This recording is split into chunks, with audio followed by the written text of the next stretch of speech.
Good evening, participants. Now we are playing ICI motto song. I request all the participants to put their right hand on their heart.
Now I request Chairman of Ahmedabad branch, CA Fenil Shah, to give his opening remarks.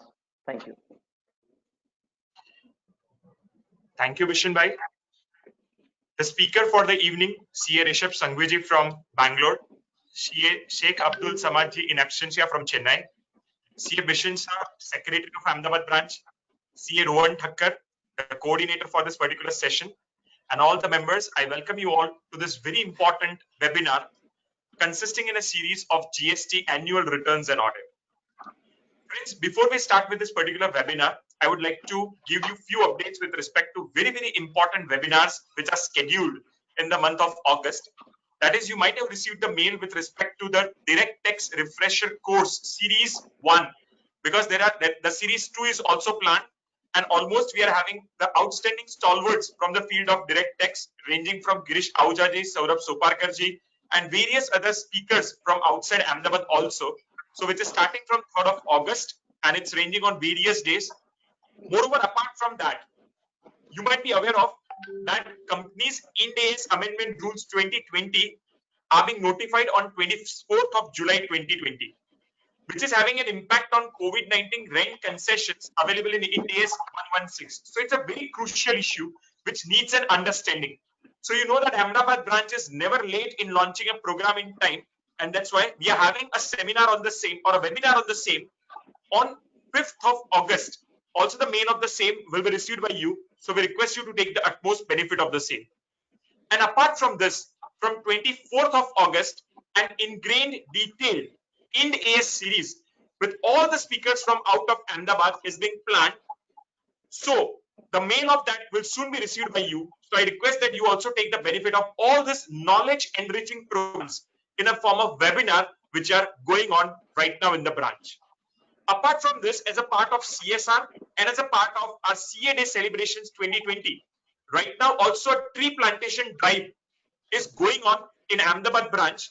Today you will receive the mail with respect to the same. Either you can plant a tree, and it is not that only you can plant a tree, you can involve your family members, your children, to draw a painting with respect to tree plantation. And there are various other acts which you can do in this COVID-19 situation, because it might be possible that it is not possible for you to plant a tree, but otherwise also you can support the nature. The mail will be received by you, and we request you that with open heart you take the benefit and participation in the same. With this brief words, now I request CA Rohan Thakkar, the coordinator for this session, to introduce the faculty of the evening, CA Rishabh Singhvi. Thank you. Thank you, CA Fenil Shah and CA Bishan Shah, for giving me an opportunity to introduce CA Rishabh Singhvi. CA Rishabh Singhvi is a chartered accountant by profession, and apart from chartered accountancy, he has also done a company secretary as the CFA from United States. Throughout his professional life, he has remained a rank holder. He is having a total experience of more than 10 years in the field of direct and indirect taxes with Big Four consulting firms and the law firms. He is currently practicing as a partner with R. Singhvi and Associates, which is involved in advising domestic and multinational clients on tax, legal, and regulatory issues, on inbound and outbound investments, tax structuring, mergers and acquisitions, and transfer pricing issues. He is having a knowledge of both direct and indirect tax laws, foreign exchange laws, and company law matters. Apart from this, he has also presented papers at various forums of ICAI and other professional bodies. With this brief introduction, I welcome CA Rishabh Singhvi.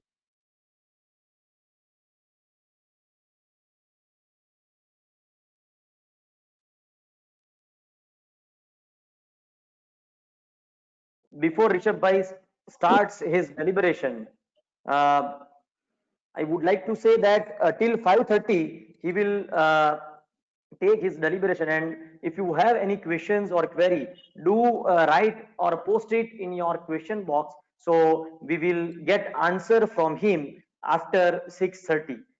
From 5:30 to 6:30, another faculty from Chennai will deliberate on audit documentation and checklist. So Rishabh bhai, you can definitely take more than 1 hour, like you can stretch to 5:45, no problem, because we are 10 minutes late. Now all is yours, Rishabh bhai. Thank you very much. We welcome you. Thank you. Am I audible? Perfect. Okay. Thank you.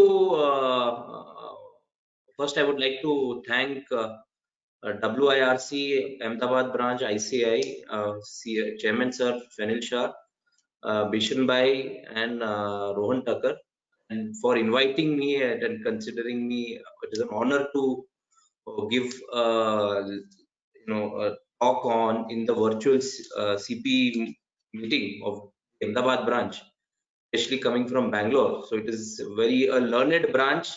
A lot of stalwarts have come out from this branch, and I can see some stalwarts here. I'm sure some of them are there in this webinar, which there may be some seniors, and it is an honor to address this large gathering coming from Bangalore to in Ahmedabad. So the last time I had come, Bishan Bhai had very warmly welcomed me in Ahmedabad.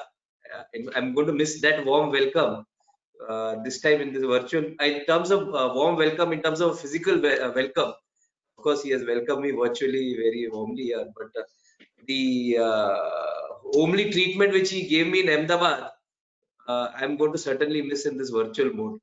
So thank you everyone for inviting me, especially Bishan Bhai for personally inviting me, and whom we can never say no. So thank you for giving me this opportunity. Now, is my presentation screen visible? Yes, sir. Yes. Okay. Fine. The topic which has been assigned to me is GSTR 9C. It's a very limited topic, and I'm going to presume that everybody has looked at GSTR 9. So therefore, I will not get into those topics. I'm sure some speaker would have already reviewed that. Now, I will quickly move on to GSTR 9C. The flow of the presentation today is first to identify the legal provisions behind 9C. Two, what is the workflow which we should adopt as a firm? What are the checks and balances which we should adopt? Three, what are the intricacies in the clauses of GSTR 9C? Finally, the documentation I would just briefly touch upon, and of course, the subsequent speakers would take care of the checklist and the other documentation which is assigned to them. So this is going to be the flow of the presentation. Yes. I'm going to presume that it's that the slides are visible. I'm audible. Somebody, if I'm not able to, if I'm not audible, or if there is any problem in my internet connection, I would just request any of the panelists or speakers to just interrupt me. Or, yeah. Thank you. The legal provisions, I think we are all aware of it, but as a good refresher, Section 35 requires us to maintain books of accounts.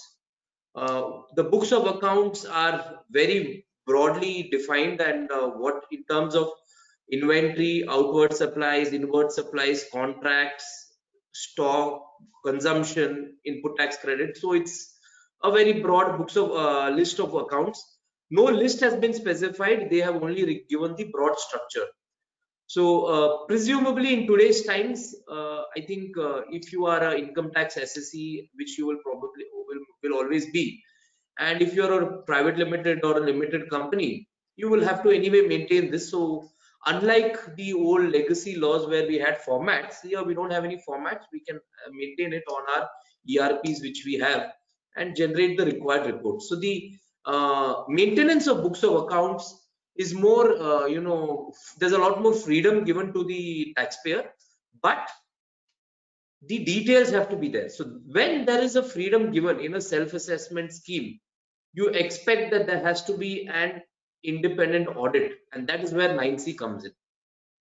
So section 35(4) talks about certain specified persons who will have to submit their books or audited books of accounts, and if they are not audited, they have to get themselves audited and then submit those books of accounts. So that's where, as a chartered accountant, we step in to audit the books of accounts. Once section 35 we finish, we have 44(1), which talks about the annual return which has to be furnished every year. We all are aware that annual return is a aggregation of all the supplies which we have been reported in GSTR 1, 3B, and of course a summary of the GSTR 2, which is there to be reported, which GSTR 2 has not kicked in, but it somewhere tries to capture all the data of GSTR 2.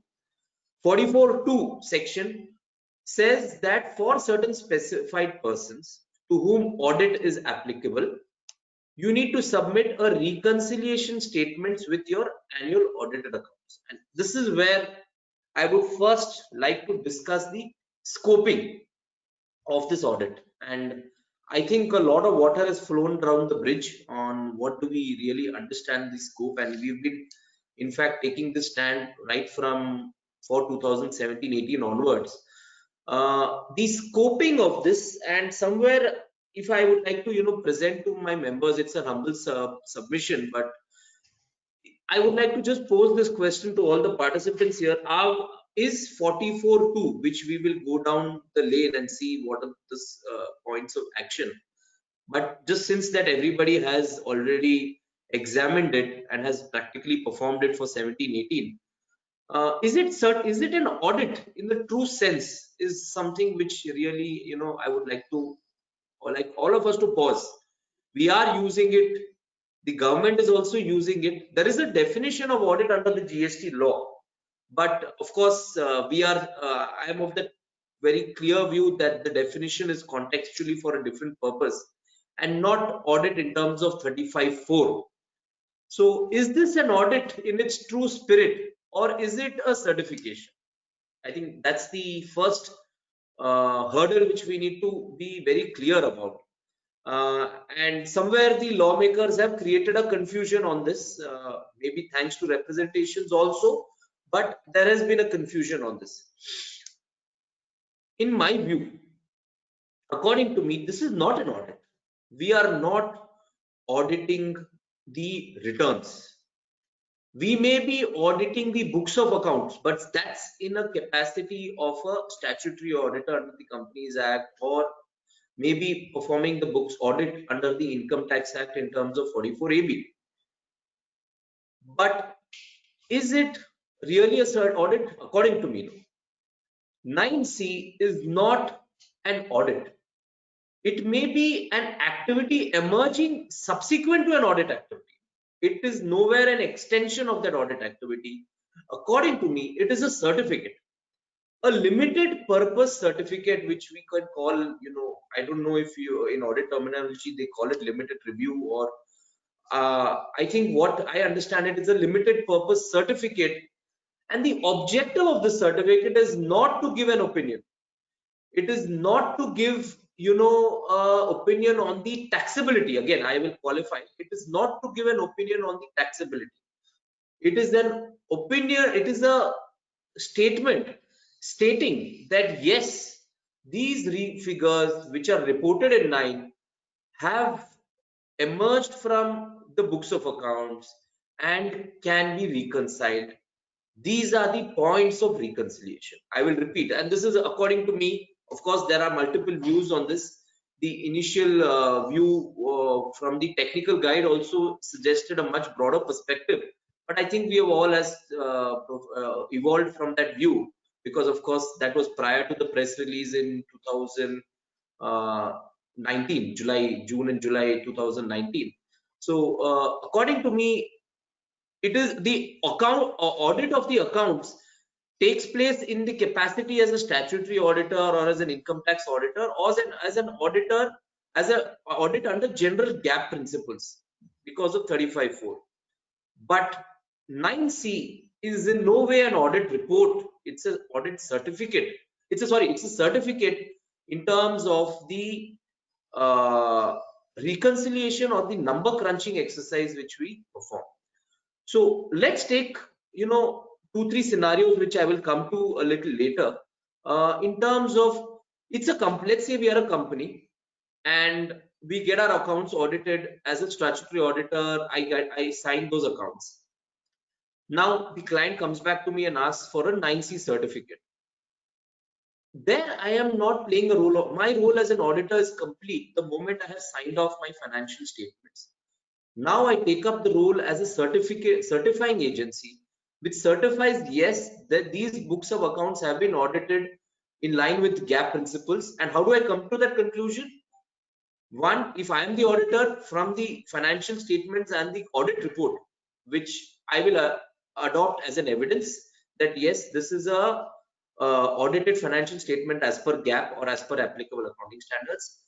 And two, if somebody else has audited, if you see, there is another part to this entire 9C certification which says that I am relying on an audited financial statement which somebody else has performed. So that's where I would like to differentiate between the, although we use the term audit, it is in a strict sense, in my view, not an audit, it's a certificate.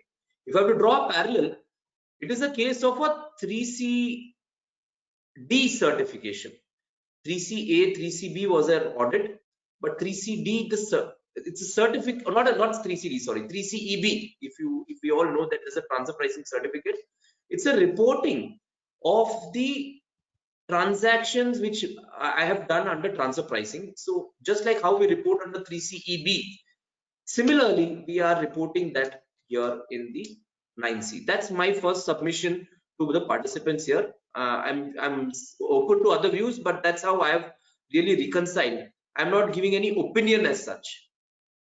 So then once I've identified the legal provisions and the scoping, I'll then move on to the time limit. I think the time limit is very clear now that it was initially March 2020, but by way of a notification, it has got extended to 30th September. The threshold limit.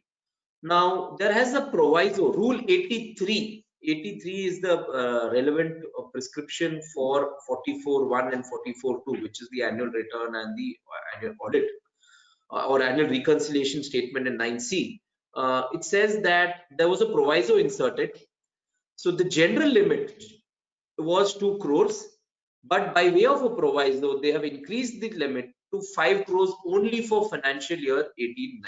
So that proviso is a little peculiarly worded, but this is the intent. So I'll not get into those technicalities and the poor drafting in 83. But end result is that it's applicable only for turnover beyond 5 crores. What is turnover? It's an aggregate turnover. I think your speaker on 9 would have discussed it. What happens to people above 2 crores and less than 5 crores?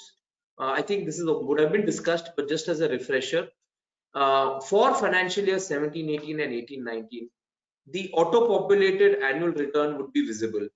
If you do not submit it, you have the option to file it, even though it's applicable only for 2 crores above. You have the option to file it, And if you file it, it will be, you can make changes and then file it. And if you don't file it, it will be deemed to be furnished. So what is the current scenario? Just to make things clear, all registered persons whose aggregate turnover do not exceed 2 crores have the option to file GSTR 9. If it is not filed, it is deemed to be filed based on the auto-populated figures. What are these auto-populated figures? These auto-populated figures are the figures which are uploaded through your GSTR 1 and your GSTR 3B. It will also have your GSTR 2A data. So you need to be really careful in such cases where the turnover is less than 2 crores if there is any lapsing of credit, because it may auto-populate the lapsing and somewhere lapse that credit. I think that we need to be a little bit careful about. Second, whose aggregate turnover exceeds 2 crores but not 5 crores, 9 is mandatory, but 9C is not required because of the insertion of the proviso to 83. And aggregate turnover in excess of 5 crores, 9C, as well as an audited financial statements, which I like said before, I would have audited as in the capacity of an auditor, or the company would have got themselves audited through someone, so through another auditor. Accordingly, the reports would be filed. So these are the three scenarios. What are the legal provisions behind the late fees? If you don't file your 9, you have 100 rupees per day late fee, which has been there, subject to a maximum cap. For 9C, if you late, I think the late filing fee would be 25,000 rupees. That's one view. The other view is both are a combined, the late filing fee, there's no separate late filing for 9C. And if 9C is part of 9 as such, in terms of they are a combined, compliance, can somebody take a view that 100 rupees covers both is one thing, but I would say it's if at all we have to reach that situation, 25,000 rupees would be the general penalty. Non-filers of this annual return, of course, there are certain implications. I may not get into that too much. So now, having discussed the scoping, which I have clearly defined as the reconciliation, 2, it is a certification. As I missed one more point, that if it is a certification, then the counter would be that it was initially true and correct, and now it's true and fair. What your view would be? Yes, that's a challenge. I will discuss that in a few moments. So the workflow for 9 would be, I think 9C would be have an engagement letter. We all know that this is going to be a location specific 9C, a state specific 9C. The initial thought was whether we need to sign off separate engagement letters or a single engagement letter. I think it's possible to sign off a single engagement letter. I think the technical guide also somewhere does mention this. So a single engagement letter specifying the locations would really capture the terms of engagement. The next workflow would be to send off a information checklist. You ask your basic information, which my subsequent speaker would address you. You need as working papers the GSTR 1, the 3B monthly yearly workings. You may need the GSTR 2A for the 9 purpose if you are performing the 9 exercise. Reconciliation of turnover, output, input. Classification, we would not as an auditor in 9C performing the classification, but if the client really insists on changing, we may have to ensure it is adequately reported in 9, and of course it will automatically flow into 9C. Management representation, any notes, disclosures, and a final template for compilation and upload. I think this is the workflow which we are following as a practice in our and most of the professionals have been following this. I thought I could just share it. So in terms of appointment, just thought I will just give some background to the professional guidelines. Sealing, no restriction as such as of today. You may be having restrictions on stat audit and tax audit, but not on the GSTR 9C certification. Possibly that's why maybe the institute has our institute has not put a restriction, because maybe there may be an internal discussion that this is more in terms of a certification exercise, although an elaborate one. As an internal auditor, you do not have the authority to sign it because of our professional guidelines. And as well, if you are performing the accounting services, because of the conflict of interest, may not be possible. Joint audit, as per our professional guidelines, it may be possible, but I don't think the online module and allow permits us to really sign a single GSTIN with two joint auditors. The professional guidelines may certainly allow, let's say, one of the auditors to look at the output or the revenue side, and the other auditor to take up the input side. So it's possible that you can do a joint audit in theory, but I think in practice, the portal may not allow you to digitally sign it because everything happens digitally. So that challenge we have. Liability, of course, we have. I would say the liability here is a little bit higher because you're not giving an opinion, but you're giving a certification about the accuracy of the numbers which you're keying in. So although the risk which we as a professional we have is slightly lesser in 17, 18 and 18, 19 because of the relaxations, but I think going forward, if these relaxations don't stay, a lot of responsibility is cast upon us. Institute disciplinary provisions, of course, is if there is a concealment of the turnover by the auditor, and that's where again I would really stress upon the point. If there is a concealment of a turnover, or if there is a suppression, or if there is even a subsequent liability or a interpretational issue, are we as auditors liable?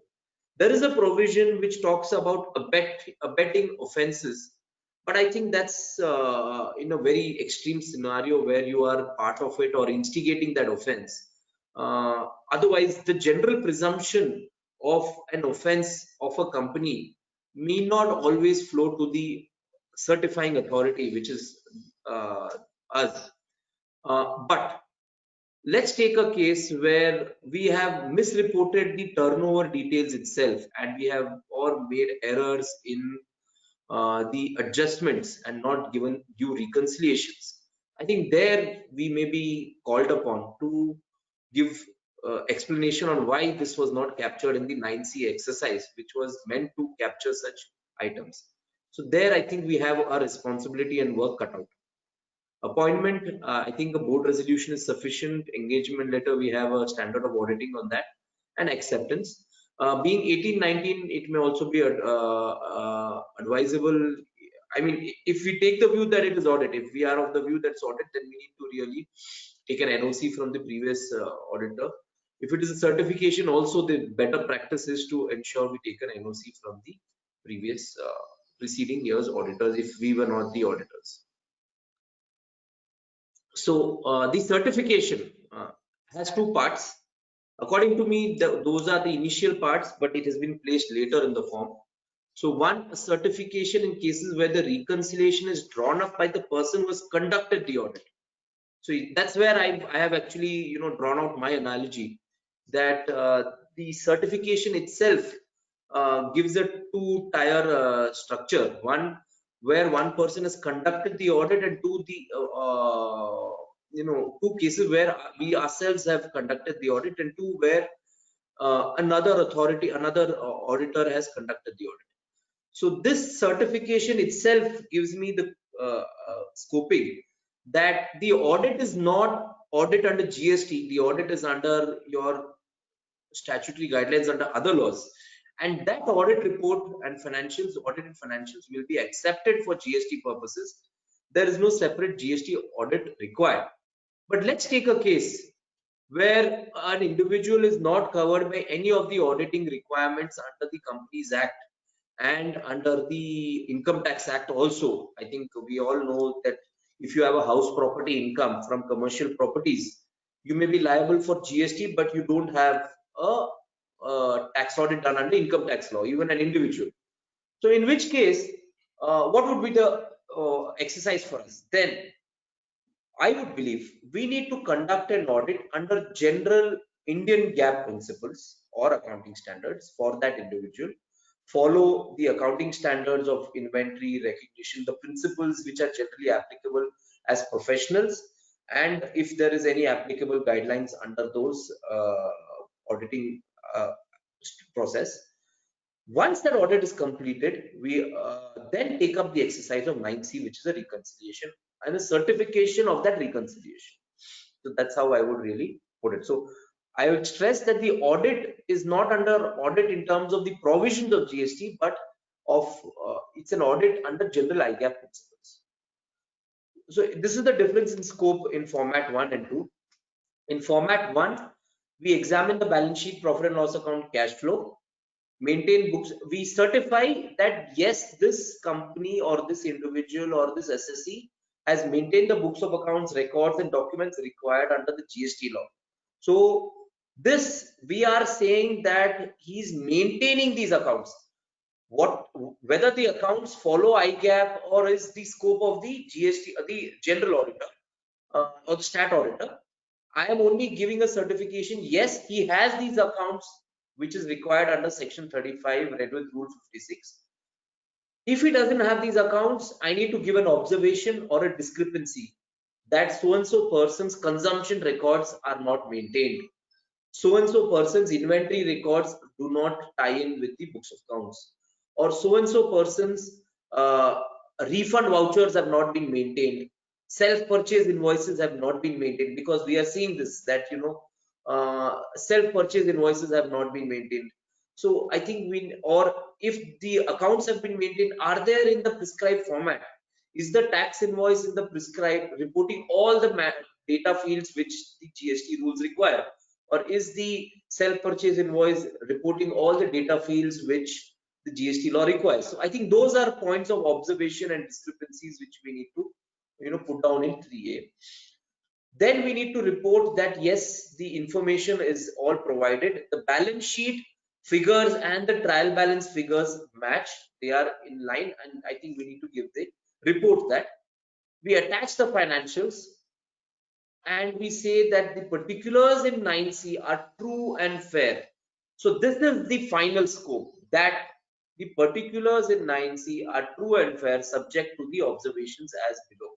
And this is where I think the crux of the entire 9C exercise. If we are not doing the audit and if it is being performed by another statutory auditor, I would like you to observe this here, this difference in scope. We enclose the balance sheet which is signed. We only certify that yes, he has maintained it, the books of accounts, and we say that the financials and reconciliation statements as attached and the particulars of 9 and 9C are in line with the financial statements. So our role is to say that yes, this audited financial statements, which the auditor himself has also stated, reconciles with the trial balance and general ledgers. We add to that saying that yes, for GST purposes, the GST GLs and the relevant ledgers are flowing into these audited financial statements, and it is these figures which we are adopting for reconciliation and no other figures. I think that's the scoping. I'll repeat it. We as auditors, our certifying authorities, are saying that the GST relevant ledgers, books of accounts which the company has adopted are flowing into the statutory financial statements, and it is from these figures that we have adopted into our 9C, and we are going to reconcile it for the purpose of GSTR, the output, the input and the turnover. Of course, before I get on to the content, I would also like to state that there have been certain relaxations. We are aware of the relaxations. Just as a refresher, I'll only focus on 9C. Of course, 9, my subsequent speaker, my earlier speaker would have spoken about it. Cash flow statements have become optional, so we don't have to report that. There are a lot of adjustments and a lot of detailed breakup of the listing of adjustments. Those adjustments can now be reported only in one row. We need not get into each of the line items. This is only for financial year 18-19, so do not extend this to subsequent years. Table 12 and 14, which I will discuss on input, certain reporting data has become optional. Just thought I would give a recap of the entire GST system, and just occurred to me because this will help us in our final reconciliation. Just to give you an idea what I have tried to put down here, just a minute. My screen is visible, right?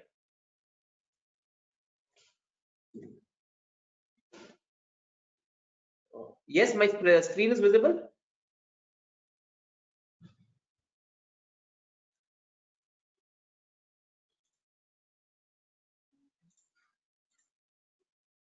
Yes, okay.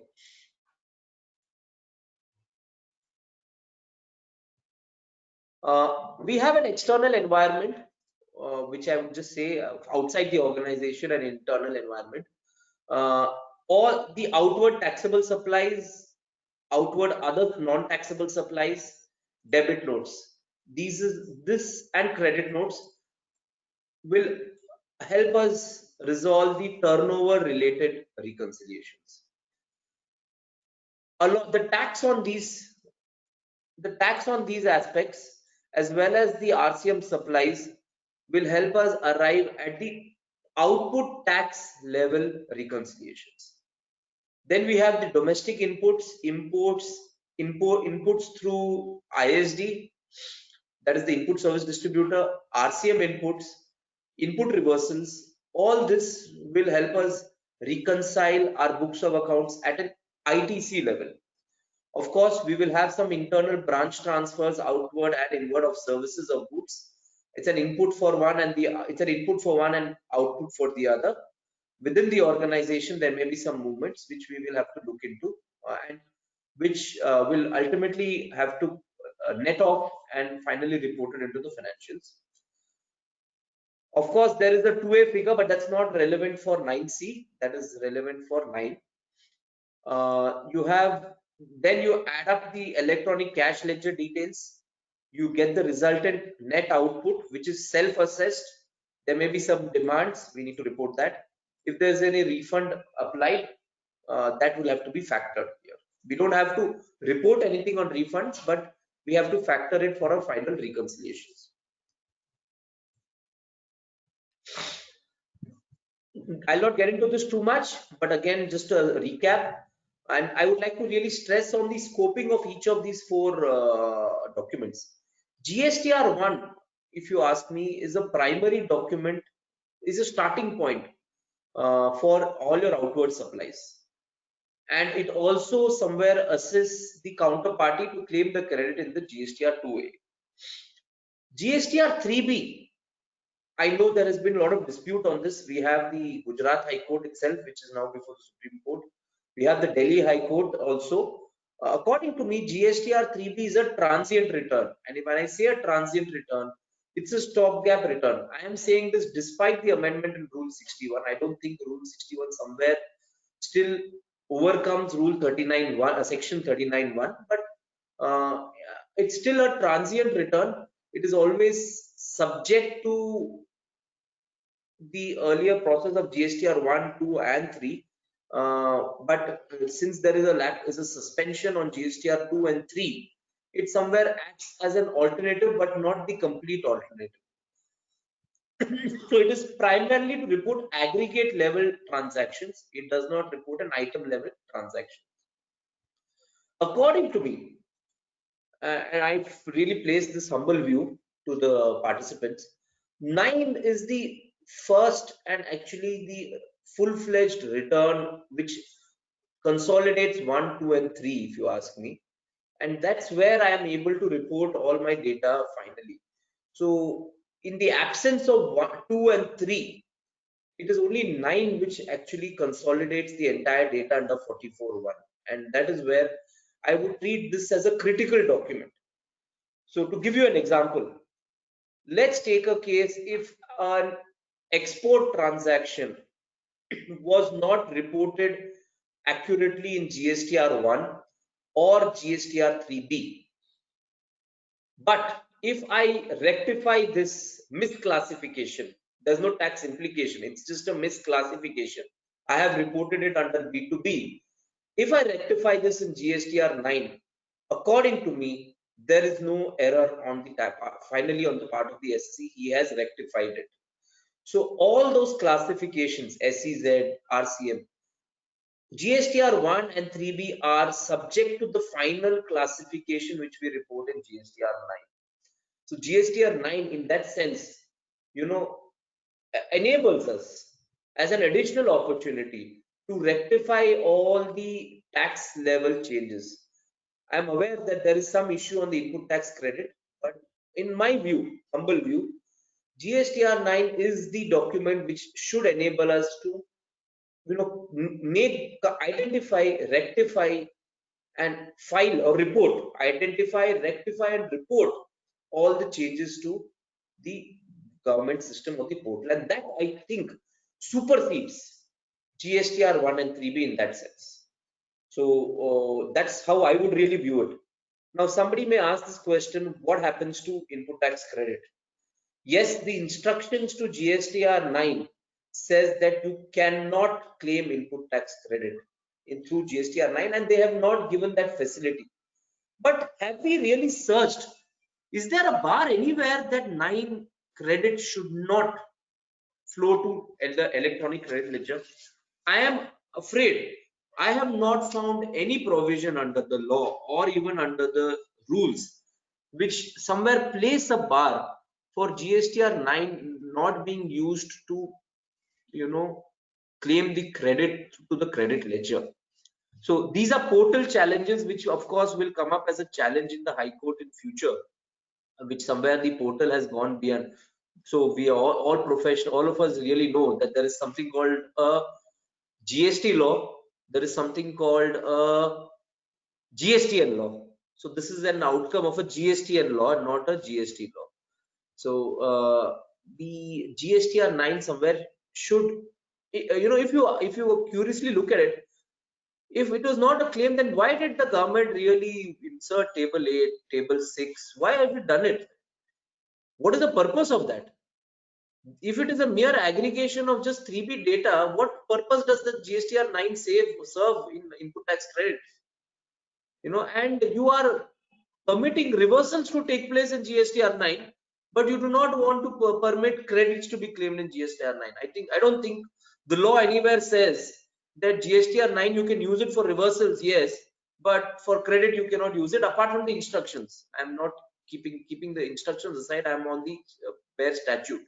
So nowhere the law says that there's a different return for reversals and that there's a different return for claim of credits. I think that is a little bit, you know, somewhere exceeding the scope of the provisions.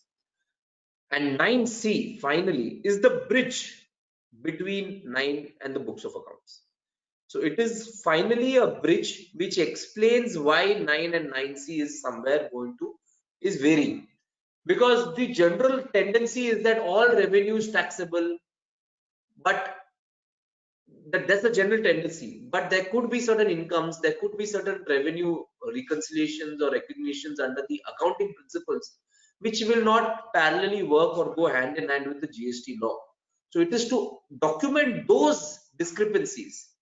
If you ask me, and we did go through one of the some audit exercises of 17-18, I think the department, and practically I have seen it, I don't know the practice in Gujarat, the department is actually starting with 9 and 9C. They have been given instructions to start with 9 and 9C and then drill down. So it's a top-down approach which they are following rather than a bottom-up approach. When I say top-down, they are looking at the totals, trying to identify the discrepancies, and once those discrepancies are identified, then they go down to the transaction level data to so it's like how we generally do even under our you know, normal audit practices. The department is also following that. They are identifying the critical areas, and then based on the materiality and the testing results, they really get deep into that area. So 9C is a very critical document. In fact, I have seen department officers relying on 9 and 9C and the classification there. So that's a good sign that they are accepting or recognizing the importance of 9 and 9C. So just to have to give you a difference in the scope, we tend to merge 9 and 9C. We think our role in 9 and 9C is the same. No, it is certainly not. In 9, it's a management document. We are doing a professional exercise or a professional service of assisting them in filing that management document. So it is reporting a management information. It is not certifying 9. We are not certifying 9. What we are certifying is only 9C. So if you notice, all the classification related matters, eligibility, rate issues, opinions which we can do, if at all we have to do it as part of the 9 exercise. And we as a wearing the hat as a consultant. But when we come to 9C, we are doing the role of a certifying agency, wherein we need to maintain the and where we are under the professional requirements of certification as well as the statutory requirements of certification. And that's when we do the reconciliation statement and of those certification and recommendations. So if you observe, we are giving an opinion only on the patent errors in numbers. That's it. We are only giving on the refund claims and eligibility. Now, having discussed the scoping, having discussed the contents of the certification, and what are the broad requirements of 9C, we'll get into the layout. Broadly, the first part of 9C, I would like to broadly put it out into two different layouts. One, turnover and output related reconciliations. Two, input tax credit related reconciliations. And finally, they culminate into the tax payable. So we start off with the financial or trial balance turnover. We certify that this trial balance turnover which we are reporting in 9C is from the audited financials and not anything else. So that was one. Once we start off, we make certain plus or minus adjustments. I will deal with each of these adjustments independently in subsequent slides. We then reach the annual turnover, annual return turnover, which as a management the company has filed and reported in 9. So that turnover, yes. Your PPT is not running. Actually, slides are not running. Which slide number? Which slide number is it got stuck at? It is at first slide only. Oh, is it? Yeah. Oh my God.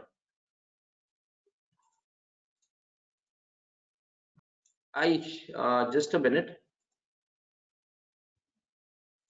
How do I share it? I have shared it, but why is it not moving? Shared it, but you have to you have to change the slides, huh? So now I have changed it. I was changing it here. Slideshow.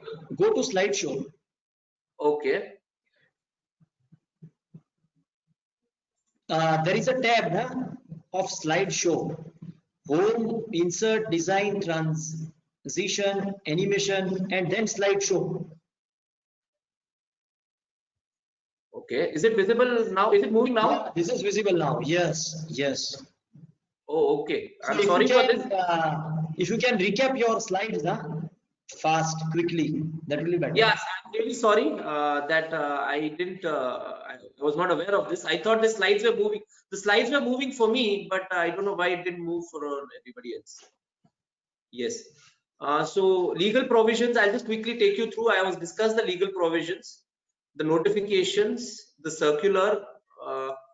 This is the table which I was discussing about the current scenario up to 2 crores, 2 to 5 and above 5. I will share this presentation subsequently for reference. I have discussed the day fees. This is the workflow which I have stated for 9C, 9 and 9C. Appointment, I'll just quickly take you through this. The sealing, joint audit, liability and appointment. Format, scoping. This is what I was referring to, the internal environment and the external environment. The outward supplies, the domestic inputs and the cash ledger. Role of GSTR 1, 3B, 9 and 9C. I was just trying to make a differentiation between 1, 3B and 9 and 9C. And I have orally discussed it. I think the slide was not visible. Then the scoping of the rule return GSTR 9 and 9C, the scoping and the difference of one being a management document and the other being an audit certification. So 9 was a reporting of all taxable, non-taxable transactions, classifications where you apply the law, adjustments in debit notes, credit notes, cross-year adjustments, which you would have discussed in 9, reporting all the credit availment reversals. Like I also said that it's a document to reverse credit. I believe there is no bar for this document to claim credit except the instructions. I think the instruction somewhere is going beyond the law. Credit reversals, reporting credit utilizations, to what extent credit from the C account, S account and I account has been used, against which output. Reporting the lapsing of credit, identifying any short or excess payment. 9C includes part A, reconciliation statement, where you reconcile turnover with output, rate-wise classification, ITC availment, and the final financial classification mapping into ITC, the fixed financial accounts classification mapping into the ITC. Then you certify it and you give your recommendations.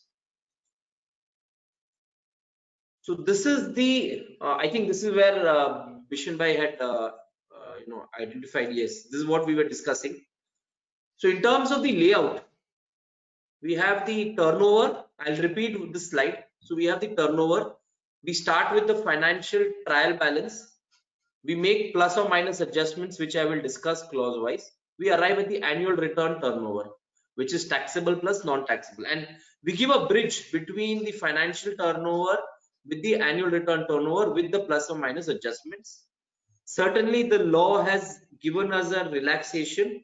You need not identify those plus and minus adjustments separately, but that does not mean that we don't identify and pinpoint to it. We cannot just take the financial turnover and annual return turnover and report 5.0 as a balancing figure. That is certainly, I believe, not the role of the certifying work. We need to identify it, document it, and enlist it. So as a good practice, we should identify all those differences, and either we can upload it as a PDF file along as an attachment to the 9C certificate, saying that these are the reasons for differences between the financial turnover and the annual return turnover. That may be one way of reporting it. It's always a better practice. Input tax credit, we look at the tax GLs. So we derive all the tax GLs from the ERP, the duties and taxes ledgers if it is tally, match it with the GSTR 3B, give a ledger wise classification, do a plus minus adjustments for ineligibles, reversals, transition. I will come to all of this adjustments. Finally, reach the input tax credit, which is reconciling with the return. Okay. Yes. Our slide moving now.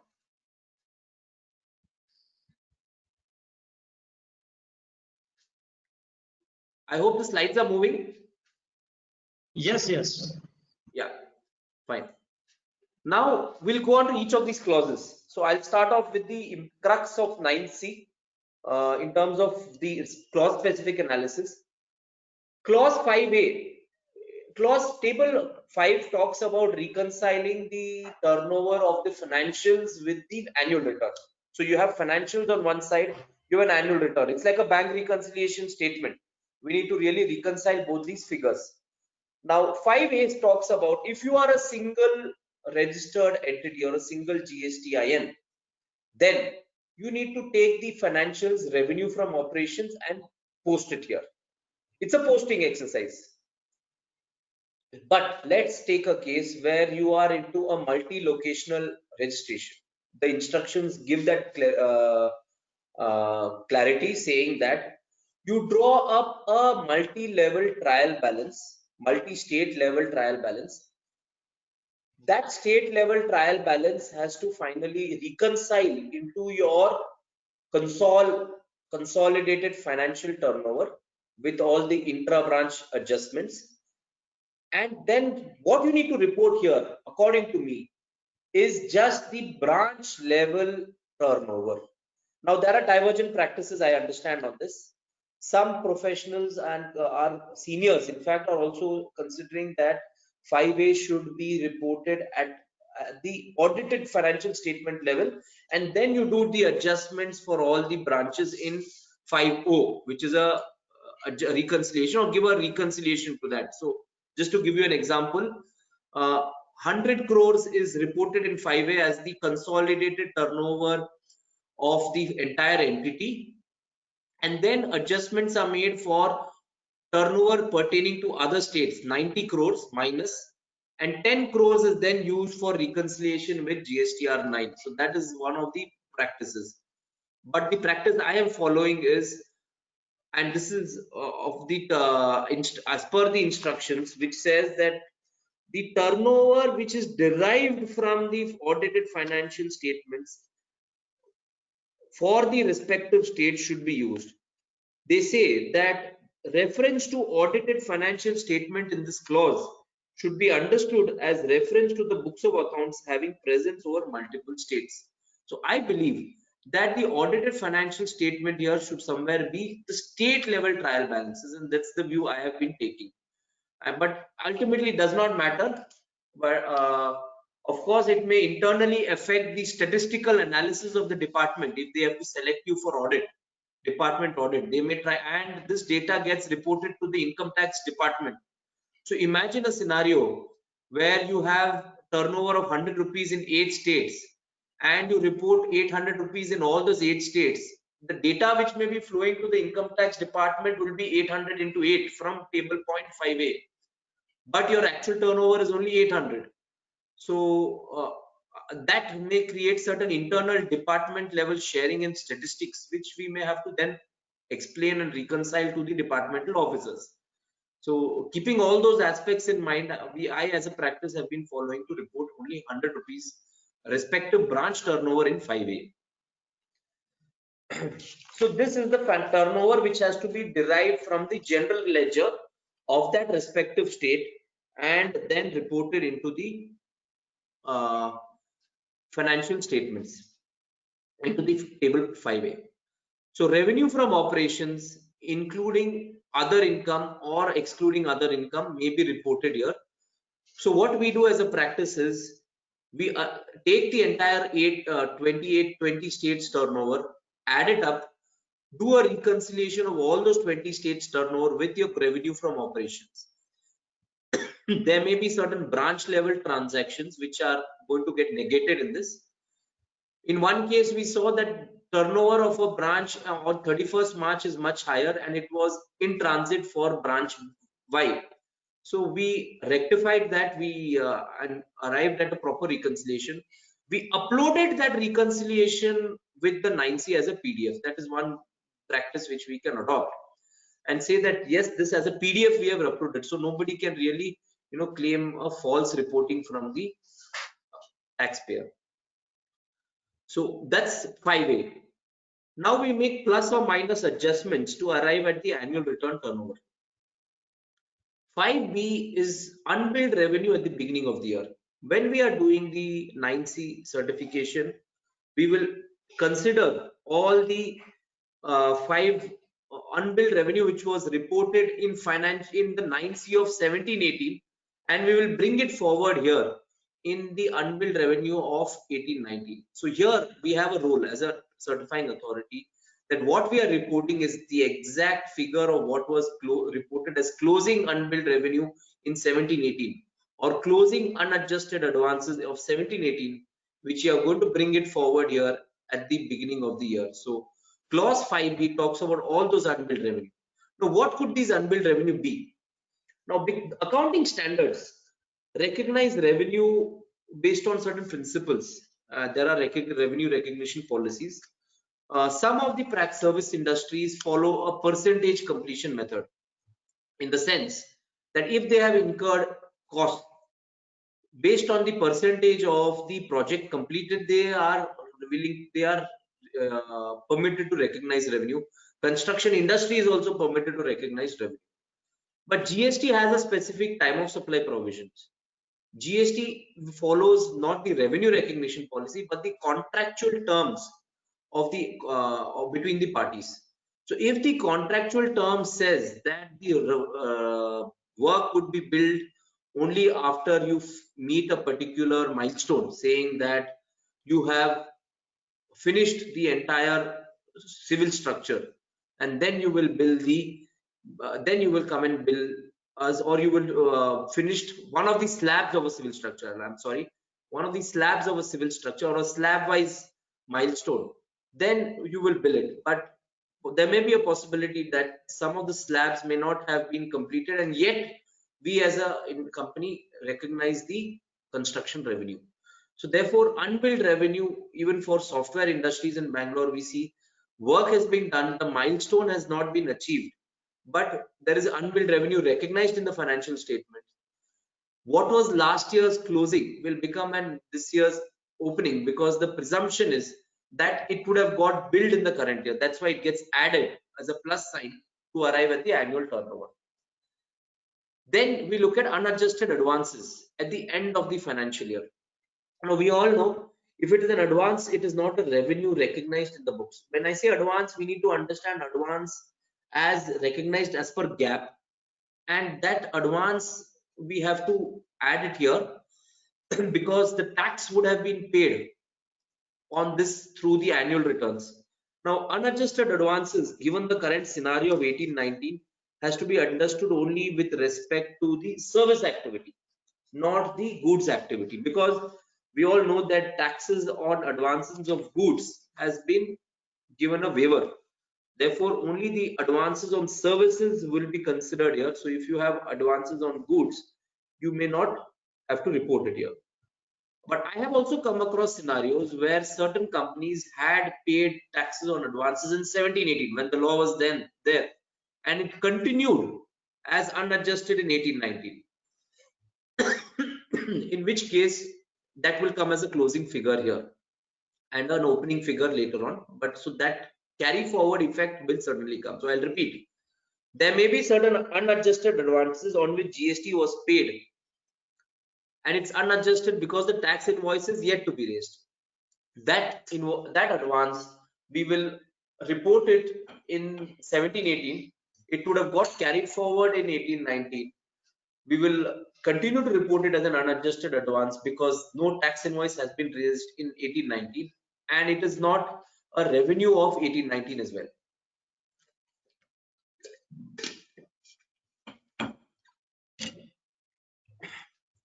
I'll go ahead. 5D talks about deemed supply under Schedule 1. So we all know Schedule 1 gives certain supplies which are deemed to be taxable, even though they may not be a supply in its strict sense or a revenue in its strict sense. So branch transfers, internal branch transfers, I would have excluded it in 5A. If I have included it already in 5A, then those branch transfers need not be separately added here. But if I have excluded it here, I have taken only external turnover of the branch, then I need to add it back here. So deemed supply will be added back here. You have, if you are undertaking certain disposals without consideration, if you are as an agent performing activities for a principal, those transactions will actually come under this related party transactions at notional value, where there is no consideration. All those transactions will get reported here. Credit notes issued after the end of the financial year but reflected in the annual return. Now clause 5E talks about cases which is credit notes issued after the end of the financial year but reflected in the annual return. So they are possibly thinking of a scenario where you have issued a credit note but not accounted in your financial statements. You have reported in your annual return as well, and it has got reduced there in the annual return, but it has not got reduced in the financial turnover. So this is a slightly weird adjustment, because if you have issued a credit note, in more likely than not, you would have recorded this credit note even in your financials, and it would have got finally set off in your turnover. The other only theory is that if you have issued credit notes to your branch internally, whether that gets reported here, but I think that also somewhere gets factored in your 5D. So I don't really see too much of a utility of this, and I would, if there is any participant who has any specific instance where this was really applicable, I would really like to know. Clause 5F, trade discounts which are not permissible under GST, what we call as financial credit notes or other discounts. Now we all know that the GST law gives discounts only when the conditions under section 15(3) are met. That is, it is pre-agreed, it is reported, it is reflected in the invoice or a credit note. So that is the conditions. But if, let's say, and it is also issued within September subsequent to the financial year, if those conditions are not satisfied, they are not permissible as deductions under GST. So those trade discounts which would have already got deducted in the financial turnover will need to be added back. Turnover of 17-18, April to June 17 is not relevant for 18-19. Unbilled revenue at the end of the financial year. So as on 31st March 2019, you might have recognized some unbilled revenue. You may be having an opening unbilled revenue. You may be having a closing unbilled revenue. The net movement which is there will get recognized as billed revenue, which you would report under GSTR 9. So it is at the time of billing, provided you have satisfied the time of supply provisions, is when you really add it to your financial turnover and reconcile it with GSTR 9. Unadjusted advances at the beginning of the financial year, you will reduce that from the financial turnover, because if you would have raised an invoice, it would have got included in 5A, and therefore that figure gets reduced here. Credit notes accounted for in the audited financial statements but not permissible. I'm sorry, when I spoke about discounts, I'm sorry, I should have spoken about 5G as well. These are basically sales returns which you, or certain other reductions or recoveries, let's say, you know, short shipments, short delivery, quality issues, all the credit notes which you raise in terms of section 34, all those credit notes which may not be permissible under GST as a deduction, then they get, or is only when they are not permissible, then they get added back, because your financial turnover gets reduced here in 5A and you have to add it back. Account adjustment or account of supply of goods by SEZ units to DTA units, here you reduce it. Now we all know that SEZ units, when it comes to goods, the customs law actually takes over, and customs law pays tax not through the basis of the tax invoice, but through the bill of entry for home consumptions. So when an SEZ unit clears goods to a DTA, it files a bill of entry for home consumption and clears the goods. And it is the one who files the bill of entry that actually pays the tax. So the practice is that the buyer, usually the DTA unit, clears it so that he can claim the IGST credit. Otherwise, there's a challenge on that. So generally, so since though it is a SEZ, a sale by the SEZ unit, it gets reduced because it would have not been, it is not forming part of the annual turnover of the SEZ unit.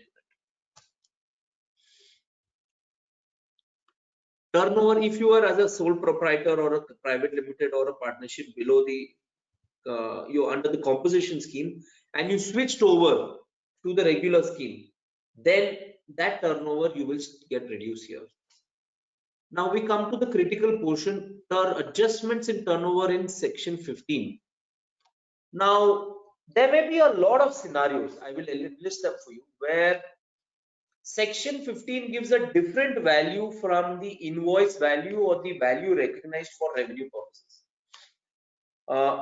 Classic case I can tell you is the construction industry. The revenue recognized under the financials is different from the RA bills which you raise.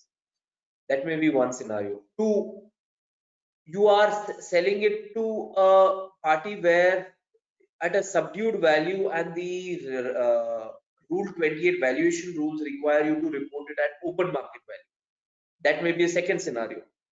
Three, you may be claiming certain things as a reimbursement and paying tax on it, but so those are additions which will come under section 15. 4, freight collections. 5, packing. Any other 6, the valuation for a air travel agent or for a banking industry is different from the revenue recognition policy. So all these adjustments which you perform under section 15 and versus with the rules versus the invoice value or the turnover value is what you need to report here. So adjustment in foreign exchange. See, now the foreign exchange is the provision of GST law and the financial IGAP principles is this.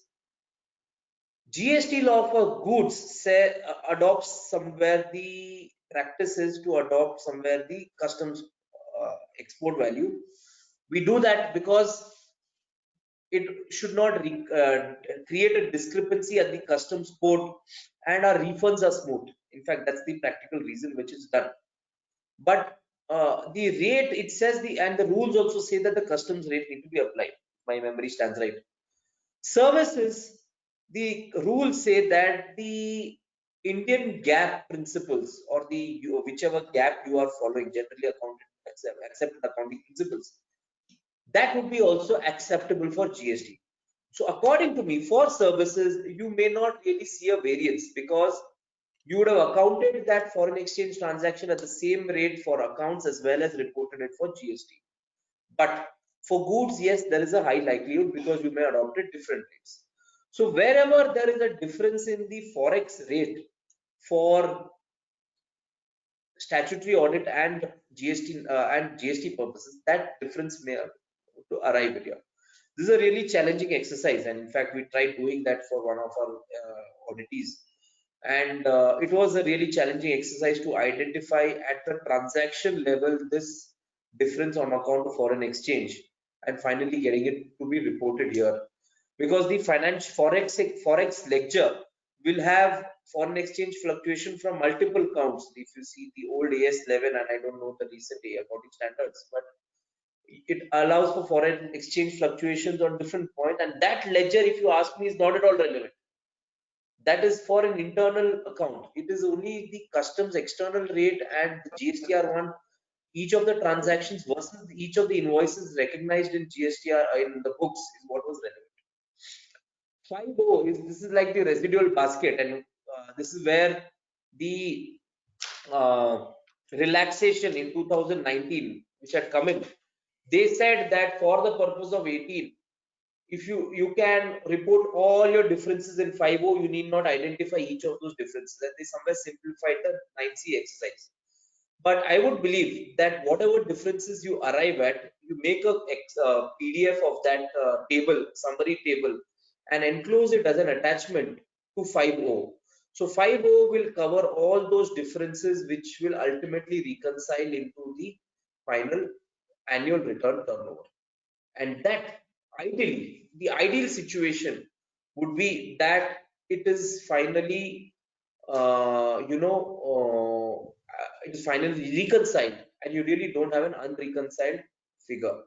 So valuation issues, custom difference in forex rate, expense recoveries, balance sheet items. When I say balance sheet, all the fixed asset sales will get covered in 5.0. Other incomes, if you have not included it in your 5A, will get included in 5.0. And finally, you arrive at your annual turnover. Now, what is this annual return turnover?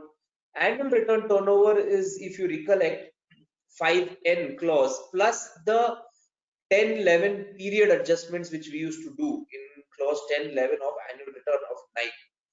So those two cumulatively flow into 5P, and then finally you reconcile and you get the differences, if any. Now, this will give you the taxable turnover as per the gross turnover and the total turnover as per the annual return. Here we have a slight point. What possibly could be unreconciled turnover? And this was a practical issue which we also were trying to say. As a practice, all output related differences we were rectifying in 9 itself. So in most cases, we really did not have an unreconciled turnover in 9C. Any errors were also being rectified in 9. But let's take a case if there was any stock declaration which was not accounted in the books of accounts or undisclosed sales, and those undisclosed sales or stock declarations or things of those nature. So let's take a case, one of the auditees was inspected and there was a shortage of stock found. The explanation of the company was that this is because of wastage and scrap, but the department did not accept it and they imposed a tax on that. The company, for whatever reasons, because of the magnitude of the amount was quite small, reported that and they accepted that and paid it. Possibly that turnover can get reported here. Secondly, let's say there has been an interception of goods. You would have paid the tax on those interception on that sale invoice. Once you have paid the tax on that sale invoice, or it may be even it may be a non-sale transaction, but you have paid tax on that at the time of interception. That turnover also may get reported here. So it may not be financial turnover, it will certainly be a GST related annual return turnover, and that turnover may get reported here. So I am saying, so the purpose of this unreconciled turnover is not to leave a balancing figure or an unreconciled item. It's certainly not. The purpose of this unreconciled turnover is to find out beyond the books of accounts, is there any turnover which was reported or was demanded and was paid and which is either reported in annual return turnover or no. As a practice, I would believe we should report it in annual return turnover, and the difference can come out as an unreconciled turnover here. Once you have arrived at the total turnover, you then make adjustments for exempted, nil rated, non-GST supplies. Exempted supplies, we all know, is those which are subject to an exemption notification. Nil rated are those which are specified as nil in the rate notification. Non-GST supplies are the petroleum products of those sorts. No supply is basically the Schedule 3 turnover or any other no transactions where it's neither considered a supply of goods or supply of services. Zero rated supplies without payment of tax. These are turnovers on which you are not paying tax. Supplies on which tax is to be paid by the counterparty or the counter recipient on reverse charge basis. Since you would not be paying tax, let's say a GTA, you would not be paying tax, you would have to reduce it. You arrive at the taxable turnover in clause 7. So the clause 7 reduces the non-taxable component from the taxable total turnover and helps you arrive at the taxable turnover. Once you have reconciled your turnover, then you reconcile your taxes, output taxes. So here, the clause 9, in fact, I have just made a summary of it. I have not gone into the entire line items. You're required to give a rate level breakup of the taxable value and the taxes. Now, one typical question which we all face is, are we certifying the rates? By giving these rate level breakup, are we certifying the rates? I would believe no. We are only going to rely on the rates which are there given by the auditee and get a representation that yes, this is his true belief of those rates, and then report those rates and give. It is merely a subdivision of the taxable turnover which we are going to give in this table 9. We are not certifying if the rate is right or wrong. But let's take a case where the company has genuinely made a mistake. Now, what do we do in that case? In that case, I would believe we should rectify it in GSTR 9 itself, report it in the report the correct taxes, pay the taxes there, and then it amounts to a self-declaration from the management itself that, because it's a management document, that this is what the rate they believe is, and they report it here. So if as an auditor, when we are filing the 9 as a consultant, we identify certain rate issues, we can rectify it in 9 itself and then just report the total figure for reconciliation purposes 9C. But 9C somewhere is not an opinion. on the rate. Now, let's say an advance ruling authority has given an order of 18%, and the company, without challenging that advance ruling authority order, is still charging 12%. I think that's a point of concern, and we need to report that. So we are not giving an opinion here. We are just saying that there is an advance ruling authority order. It has not been challenged by you. It is accepted by you, but yet you are still following 12%. So there, possibly, yes, we may have to report it. How do we report it? We need to, I can understand why the company is not challenged it and yet charging 12%. So we have come across that. And one of the companies came back to us and said that this is, we don't consider this binding despite the provision of the law. So we then they sought an legal opinion. They took a legal opinion on that, and then they decided not to pursue it further, but look at it as an assessment proceeding. So that's how we have to consider. But if there is any clear violation of those sorts, we need to really rectify. We need to really report. But we are not giving any opinion. Now, here, so output taxes, generally the output taxes of annual return should match with the output tax GLs, the general ledgers of the auditee. Now, it will generally match. We need to do this exercise at each of the states, of course, for central tax, state tax, and integrated tax and cesses. Now, one challenge we faced here is, in certain months, what happens is, let's say 100 rupees is my output, 50 rupees is my input. So my net cash out payment is 50. But for some reason, the company is reversing a huge transition credit of 70 rupees. So the reversal of input tax credit is much more than the input tax credit claim in the 3B of that month. I'll repeat. The reversal of input tax credit of 70 is much more than the input tax credit claim of that month. In which case, what happens in GSTR 3B is 20 rupees gets added to the output liability and then paid off.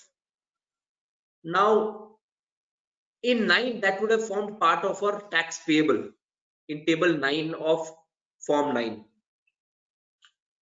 That will flow into clause 9Q, which is the total amount paid as per the annual return.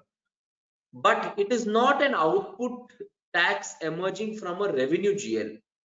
It is a reversal of input tax credit. So that, and it doesn't flow from the special rate of taxes which are there in this table in 9A, 5%, 18%, which I've just compressed.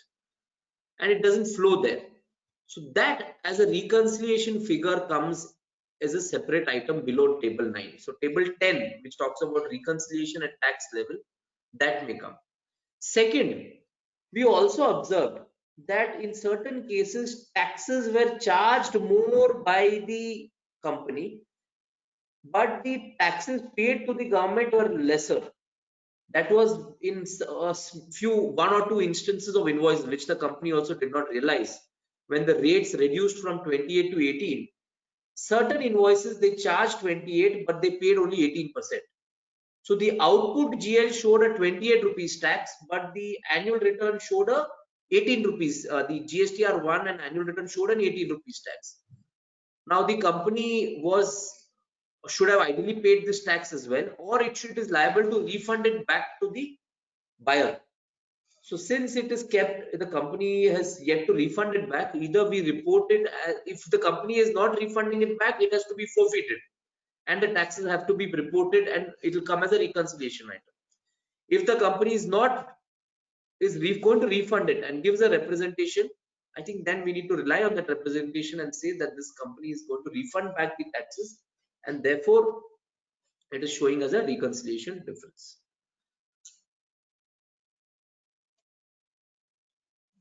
Having discussed the output, how much time do I have, Bishan bhai? Okay, I think I'll quickly move on to input. Clause 12 talks about input. I think here what we need to do is reconcile the input tax GL of that particular state or that particular company with the annual return of the filed as per 9. Now, the typical differences which we see here is, now the critical part which we need to understand is that this doesn't do the input tax reconciliation at a CGST, SGST and IGST level. It does it at a console level. And so the law nowhere gives us a state level by columnar here. They ask us to do it at a console level. So we'll do that. We will consolidate it. But the catch here is, let's take a case where a CGST and IG. So we faced a case where the credit was recorded as CGST and IGST in the books of accounts, but in the GSTR 3B it was claimed as IGST. I'll repeat. In the books of accounts, the credit was recorded as CGST, SGST. They were signed off. But and because it's an ERP system, they could not change it. But they were actually recorded as IGST in the 3B. Now, first step is, as an auditor, we need to identify which particular invoice this has happened. Second, we need to identify what is the correct tax. Is it CGST or IGST? If the correct tax is already reported in GSTR 3B, it is a matter, and then we can give it as an observation that in one of the ledgers and one of the invoices it was wrongly accounted but correctly reported in GSTR 3B. That is one option. But let's take a case where the invoice is correct, accounted correct, but reported wrongly in 3B. I'll repeat. The invoice is correctly at CGST and SGST in books, recorded correctly, reported in 2A, but wrongly accounted in the IGST. Now you would have faced a difference in 9 because of this. And if you have rectified it in 9, well and good. The only challenge is you cannot claim this credit in CGST, SGST because of the instruction which says that you can't reclaim a credit. But that's one view. If you're following that view, you have to certainly reverse the 9 IGST. When you reverse the IGST in the 9 and you don't claim the CGST in 9, here to that extent the figure will arrive at as a difference, and this you need to report as a reconciliation item. I'll repeat. Let's take a case where your invoice is CGST, SGST, accounted in the books as CGST, SGST, but claimed as a credit wrongly as IGST. In 9, you will reverse the IGST. Okay, so your total credit from 100, you will bring it down to 90. You can't reclaim back CGST, SGST, so your credit still continues to be at 90. Your books have been signed off. Your financial auditor signed it off and states that the credit is 100. 10 rupees will appear as a reconciliation difference that you need to report here in table 13. That is after table 12. Then so that's a critical thing which we need to find out. That we need to observe that one, if you claim the credit correctly but wrongly accounted, then it does not have an impact. It can come as an observation. 2, if you have accounted it correctly but reported it wrongly in GSTR 3B, then you need to report it as a difference.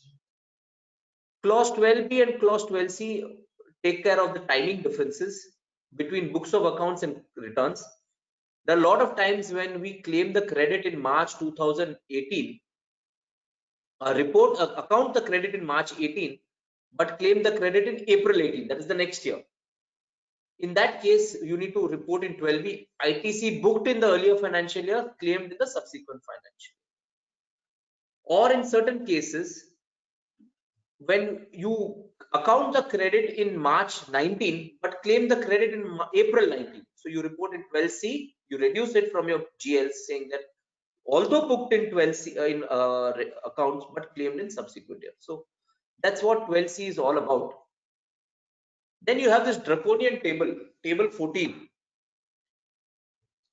Table 14 all has somewhere for 18-19 has been relaxed, saying that you need not give all the ledgers. Then what do we do?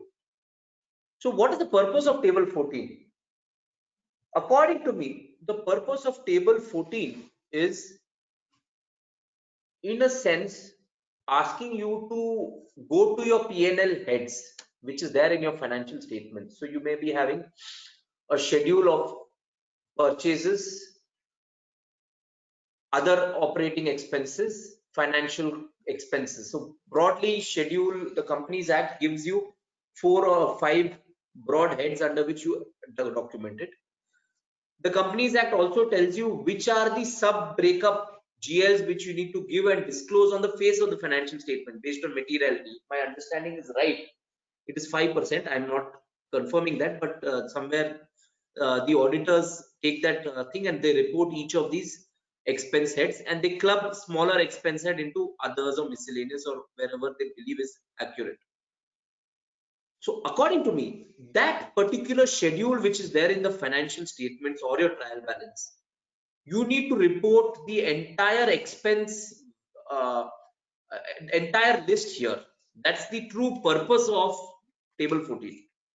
So the government wants statistical analysis of how much credit is being availed under each expense type. So you may have purchases, freight carriage, power and fuel.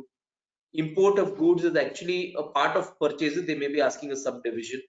Rent, insurance, royalties, employee costs. So it's a little bit fuzzy table, but according to me, the purpose is to somewhere replicate your financial schedule, schedule 14 or 13, whichever we have in our financial statements, into this table. What is the value? The instruction says that the value is the taxable value of all your inward supplies. That's what the instruction says. And how do you really pull it out? You basically go to your ERP, filter all your expenses which have a credit claim, and that taxable value you need to report it here. The invoice values need to be reported here. But this is a very cumbersome exercise because the company will have a lot of JVs, journal entries flowing here and there, and a lot of cross entries into multiple GLs. So it's a very cumbersome exercise to perform, but that's the true purpose of identifying it. Once you know the value, amount of the ITC which is booked, according to me, table 3 is total amount of ITC which is booked in the financials. And this is where I differ from certain other views. It is not total amount of ITC as per 3B, but it is the total amount of ITC which is booked in the financials, which is the corresponding GL value. So if I have to give in simple terms, if you filter and you get the right vouchers, so like if I have to say in Tally, you can raise all your inputs are raised through a purchase voucher. You do an export of the ledger, GL wise export of all the purchase vouchers, the purchase value of all the ITC and the actual ITC booked will get reflected here. The ITC availed will get, this is ITC availed again according to me as per books of accounts. So what may happen is, although they have booked it, they may reverse certain expenses which are ineligible. The company itself, we don't have to give an opinion on the eligibility. I repeat that, we don't have to really give an opinion on the eligibility. We have to just report what is finally net availed. So certain canteen expenses or food refreshment expenses, although the credits claimed, they are subsequently reversed. So the net figure after reversal needs to be reported here, and which is being adopted for GSTR 3B calculations. Once you have done that, you will get a RECO table in table 15, and it somewhere will have to replicate what is done in table 12. After that, if there is any discrepancy at a rate level, you need to report that discrepancy. And because, so what may happen, we observed a case where a company claimed credit, but it was not accounted, that it didn't account that invoice. So it saw the 2A, claimed the credit, but didn't account the invoice. So that was a classic case of a reconciliation item, which we reported, saying that credit was claimed in the annual return, but it was not accounted. And without an accounting entry, the government does not believe that there can be a credit. So you have to necessarily account it. And then point 5 is auditor's recommendation to additional liability due to non-reconciliation. So this is where again the table gives it all. It says the auditor is responsible to recommend a liability only if it is arising out of a non-recommendation. Of course, it can recommend other liability if it is a lapse and it is a, but that can happen in 9C itself, 9 itself, and you need not really use the 9C route to report liability. You have an option to do it, but I would believe 9 is a better document to. I thought I'll just take a small few case studies, so just for a refresher for everybody. I think I've discussed this briefly. ABC Chartered Accountant is following books in cash basis. Turnover is 25 lakhs. However, GST turnover is crossing 2 crores, which is what happens in our case. We always are poor in realization, but only invoice it and forget it. So the cash turnover is 25 lakhs in COVID times, and the GST turnover is 2 crores. So what do we do with this situation? Do we require an audit? According to me, yes, audit is required. You use the GST turnover.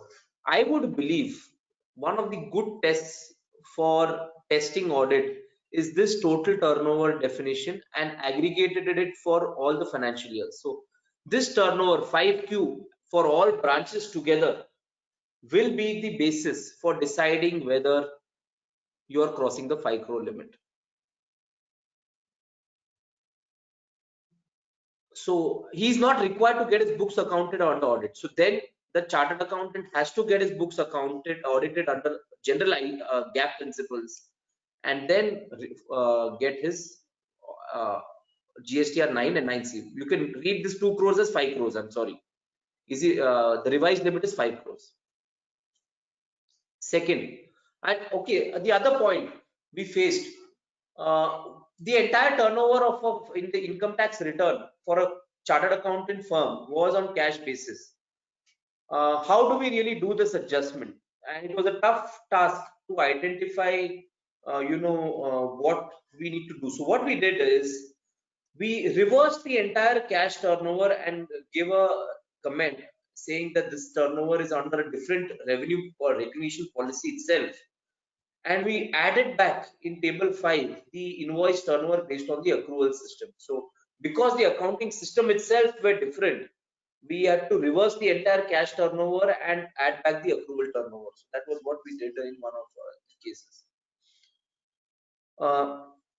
XYZ raised an invoice on 5 lakhs in July 18. The invoice level detail is uploaded as 15 lakhs in 1, uploaded as 15 lakhs in 3B, and uploaded as 15 lakhs even in 9. No corrective action taken in place. Yes, we can, if the error is not rectified in 9, which is the ideal location, we can rectify it in 9C if it is arising out of a reconciliation, pure reconciliation, which this case is, and you will find an excess tax payment in table 9. Then the company will have to separately file a refund application if the time limits permit. But we as an auditor can certainly say yes, that this refund is due. We can certify that. There is no problem on that front, and we are required to certify if you ask. Next case study, turnover of X Limited is 250 crores, state level trial balance is 30 crores. Should the auditor insist on a certified branch level trial balance? Now, this is a challenging thing and lack of clear guidance from the lawmakers as well as any technical professional guidelines. If we are the stat auditors and the GST auditors, I think there is no purpose in asking for a certified trial balance.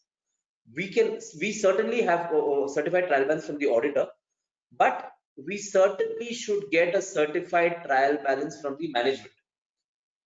Now, we have seen cases where our invoice is wrongly reported in another state, and that they have rectified in 9. But these are points which we can face. So a Karnataka turnover was reported in Tamil Nadu returns, and it is recorded in Tamil Nadu trial balance. So those things are there, which is very unlikely to find out as an auditor. It is very unlikely you can find it out, but if you find it out, you should report it. So whether now let's take a case where books of accounts are being audited by another chartered accountant or another professional, and you are filing the GSTR 9 and 9C.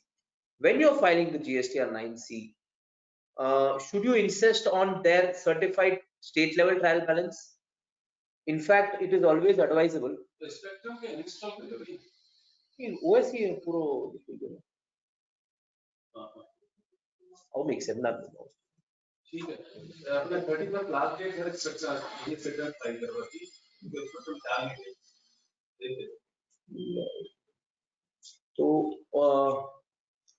the turnover of X Limited is 250 crores and state level trial balance in sales ledger is turnover is 30 crores. So the turnover of this turnover of Maharashtra 30 crores.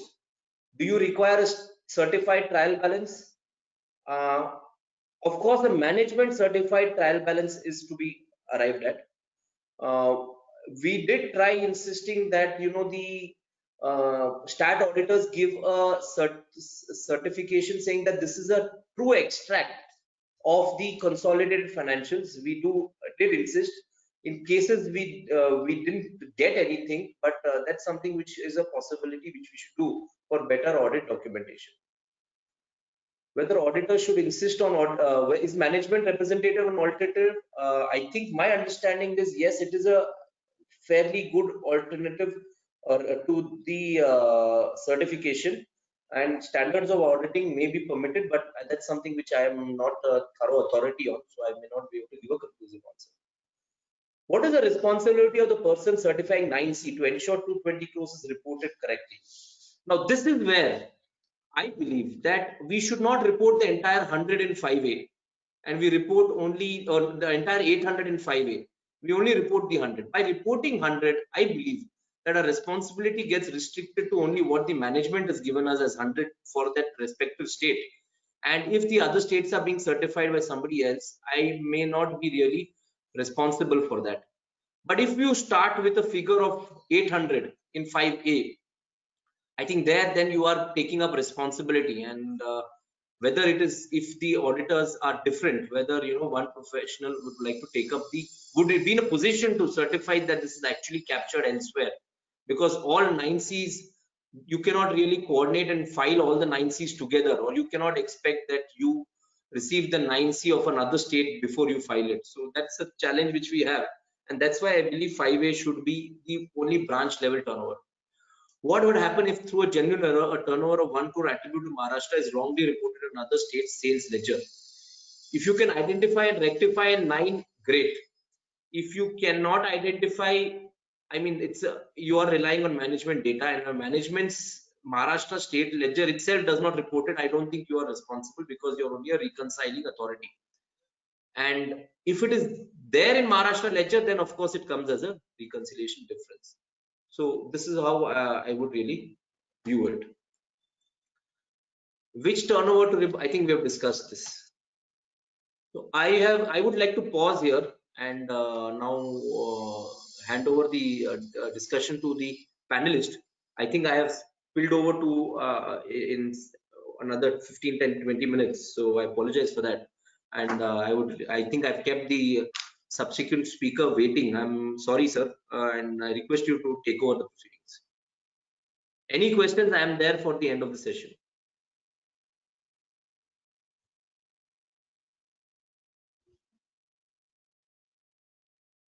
Fenil bhai, Vishen bhai.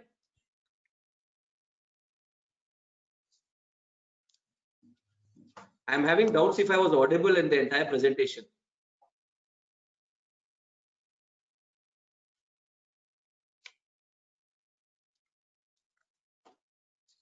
Yeah, you Am I audible? Vishen sir, I am audible now. Yes, yes, yes. Hello, sir. Yes, Rishabh. Yeah. I've switched off my presentation. I think Sheikh sir can now take over.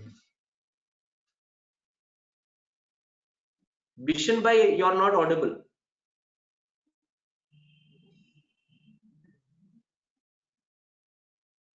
Hello. Hello? Yes. Hello? Yeah, Bishan bhai. Okay. So we have another faculty from Chennai, and none other than Mr. Sheikh Abdul Samad. So I request him to talk on audit documentation and checklist, because I guess it is very much important for all of us. And CA Sheikh is basically practicing in indirect tax, and he has exposure of central excise. He is also lecturer at NASIN and different commissionerates in Chennai. With brief introduction, he's also a partner at with P. Rajendra Kumar. Yes. So now I request Senior Sheikh to take over the charge and start his discussion on the topic of audit documentation and checklist. We welcome you, sir, and this floor is yours, please.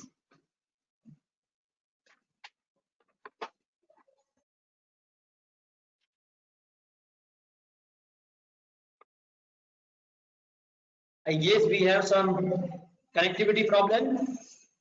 Sheikh, sir.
Friends, I guess we have some problem with Sheikh Ji, and he will connect with us in a short while. I guess you all have enjoyed his session till now. He has joined again. I guess in couple of minutes.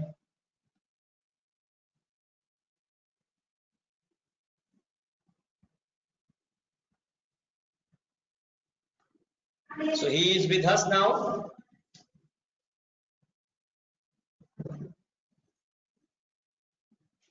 He is with now. Sheikh Ji, you are muted, sir. I guess there is a low connectivity at your end.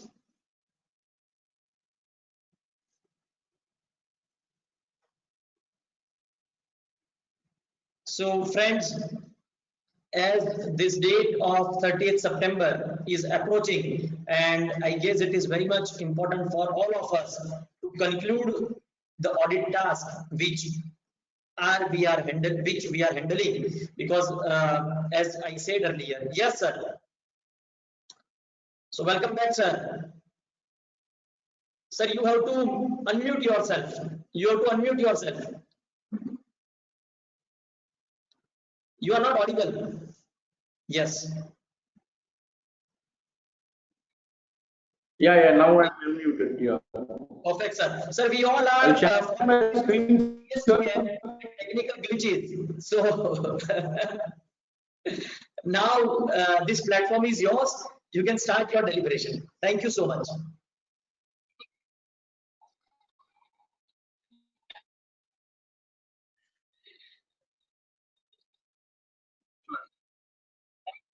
Please, sir. Thank you, sir. Thank you, sir. I just want to share my screen. Where I'm supposed to go. You can share your screen.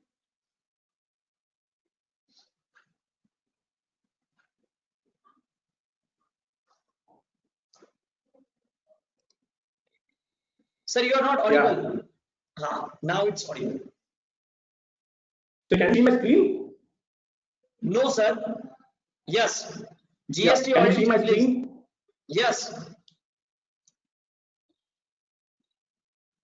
Yes, sir. Yeah, you can see my screen, no? Yeah. Okay. To start with, the important point is, why are we doing this audit? Why is this required? Why a department or government of India have to prescribe GSTR 9 and 9C? Why they want to do it? They want to do it only because of the section 59, which speaks on self-assessment. Every registered person is supposed to assess himself, and he has to pay the proper tax. So it is because of this section and because of this provision, we are here to do this audit. Okay, and who is interested in this audit, and who is the stakeholder? It is the department, a state department as well as the central department, which is interested in this GSTR 9C. Okay, and why they are interested? Because of this. What are the areas under self-assessment? It is the registered person who decides what type of registration he wants. It is he who decides what is the outward supply. It is he who decides how much he wants to pay for reverse charge. It is he who decides what will be the inward supplies. It is he who claims for the refunds. So these are the 5 important areas under his self-assessment. So the government has given him the right to decide on these areas. So he takes the proper call, and the audit is here a check whether the call which has been taken by the registered person, whether it is correct or it is incorrect. Look, with respect to registration, he will decide what type of registration he wants. The nature of registration, he will decide whether he wants to be a regular registered person or he wants to go under composition. Now, the check which as a chartered accountant has to do is to decide, has to vouch whether the turnover is within the prescribed limit of 1.5 crore or it has exceeded. So if the turnover is exceeding, then he cannot be under composition. He has to be under a regular registered person. Okay, isn't it? And moreover, if he is regular, then a chartered accountant has to check whether he has taken the whether he has got himself regularized at the proper point of time, or he got himself regularized after crossing the 1.5 crores turnover.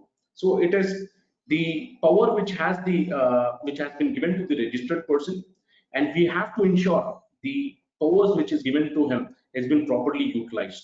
Okay, so the first part is registration. In that, nature of registration, additional place of business. Look, we came across one situation. So in Tamil Nadu, there is a state called Pondicherry, and there is district called Viluppuram. So both are very close in serenity. Okay, what happened is there was a factory in the Pondicherry, but the warehouse was there in the Viluppuram district, and it was only a road which was dividing both. So on the other side, it was a warehouse. On the other side of the road, on the left hand side, it was the factory, and the right hand side, it was the warehouse. Now, that gentleman, the owner, wanted to have only one registration, which is next to impossible. And he came to us, he asked, sir, it's only a road which is coming between the warehouse and the factory. Can I offer a single registration? We told, no, you cannot do, because the warehouse is in Viluppuram, which is a Tamil Nadu state, and the factory is in the Pondicherry. Look, he came at the time of GST. Okay, when GST was introduced, so we gave the proper advice. If he has not taken the advice, okay, then I will tell you, he might have operated with a single registration. He might have thought that though warehouse is on the other side of the road, there is no requirement for the separate registration. And in that case, section 25, he might have not followed section 25, which mandates that if you have a place of business in any other state, then you have to get the registration in that state also. So you have to see, and as a chartered accountant, it is our part to vouch whether the registration has been taken in the properly taken or it's not. GSTIN in the board, okay, so it is yet another requirement to see that the name board carries the GSTIN, and if he is registered as a composite dealer, then he is obligated to write a composite word. Otherwise there is a penalty of 10,000 rupees. So if it is not there, at least we can ask him to regularize himself. So that is with respect to registration. Outward supply, it is the registered person who will decide the on classification part, whether he wants to classify as a goods or a service. Nature of supply, whether he wants to pay interstate or intrastate. One classic example is ex-factory price. Same Pondicherry person, he was supplying the goods on ex-factory price. The receiver used to come with his vehicle to the state of Pondicherry. They will load the goods and he will raise the tax invoice. He will raise the tax invoice and the receiver will give the GSTIN. So when the receiver is giving GSTIN, assume GSTIN belongs to state of Tamil Nadu, he was charging IGST, but it was ex-factory price. So whether charging IGST from Pondicherry, okay, and when the price is ex-factory, when the goods are sold over the counter, can I charge IGST? That was another question which came across. We will answer it at later point of time. Point of supply, whether the point of supply section 12 and section 13 has been properly followed. That again, it is the supplier who does it. Third part, reverse charge, whether he has classified the supplier as registered person or as unregistered person. Why it is important? Because for availing ITC, if the person is registered, then in that case, the invoice, the documentary proof for availing ITC is the registered person's tax invoice. And if he is unregistered, then the documentary proof for availing ITC is the self-generated invoice. So for that purpose, he has to identify the supplier at the first shot. Second, nature of supply, whether it was a goods or whether it is a service, okay, that he has to do it. Third, point of supply, time of supply again. So he has to ensure that within 30 days, if he has classified the supply as goods, then it is his the responsibility to ensure that from the invoice date within 30 days, okay, so the time limit which is there is 30 days. So from within 30 days from the date of invoice, he has to remit the taxes to the government of India. If he does not remit, then whenever he is going to remit, there is going to be a damage of interest. Okay, interest will be the damage. In case of services, section 13 says that of CGST categorically states that in case of services, 60 days is the time limit. Okay, so if he does within the time, no interest. If he does after the time, okay, after the 60 days, then there will be an interest which will be a damage. Inward supply, okay, it is his responsibility to ensure type of inward, like whether it is goods, service, and goods or service or capital goods. In central excise, we used to have 3 registers: RG23A, RG23C, and RG23 or service tax input registers. Okay, based on these registers, we used to take the ITC. And anything which comes in A is input, anything comes in C is capital goods, anything goes in input service register, it is input service. So it was easy, but here in GST, they don't want you to maintain these 3 registers. But yes, they have to maintain at least a inward register, input register. Okay, then with regard to the ITC which is going to return, what will go to the return? Section 42, Rule 42 has prescribed that what should go to the return. They say that the ITC will be divided into 5. First, categorize whether it is for personal. If it is for personal, you cannot take it to your return. Second, you categorize whether it is for non-business activity. Third, categorize whether it is for exempted. Fourth, categorize whether it is for taxable. Okay. Fifth is the common, remaining is common, and this remaining proportionate credit you can take. So whether that activity has been carried out properly, okay, because all this thing is done by the registered person, it is not done by the chartered accountant, but a chartered accountant has to vouch that he has abided with this. And the fifth and the last thing is section 64 and rule 37. Rule 37, whether he has made the payment to the supplier within the period of 180 days. A refund part, a type of refund, whether he was eligible to claim a refund, and he has satisfied all the rules which is prescribed for the refund. So this is the power which is given to the registered person, okay, because of this section 59. And now the question is, well, what type of documents will be available to the registered person to examine whether the transaction with respect to the self-assessment, whether he has paid the proper taxes. Okay, what type of documents will be available for me? What is the audit trail which is left behind? Okay, I am going to do this audit after a period of 1 year. Okay, when he has done all his transactions. Okay, transaction is completed. I was not present at the time of transaction. I am going to do the audit after the completion of the transaction. So there should, and the document which is left behind is only these which is prescribed in the GST. So GST has prescribed in section 31 to 34 that these documents should be preserved, and these documents has to be preserved for the prescribed period. Okay, so the first document which is prescribed is tax invoice. Has he issued a tax invoice for all those supplies which is taxable? So that is the first job which a chartered accountant has to take care. Okay, a delivery challan. Okay, whether activity which is taxable, where the goods was taxable, has he cleared as under the cover of a delivery challan? That also we have to check. And what is difference between delivery challan and tax invoice? Now we will take one example.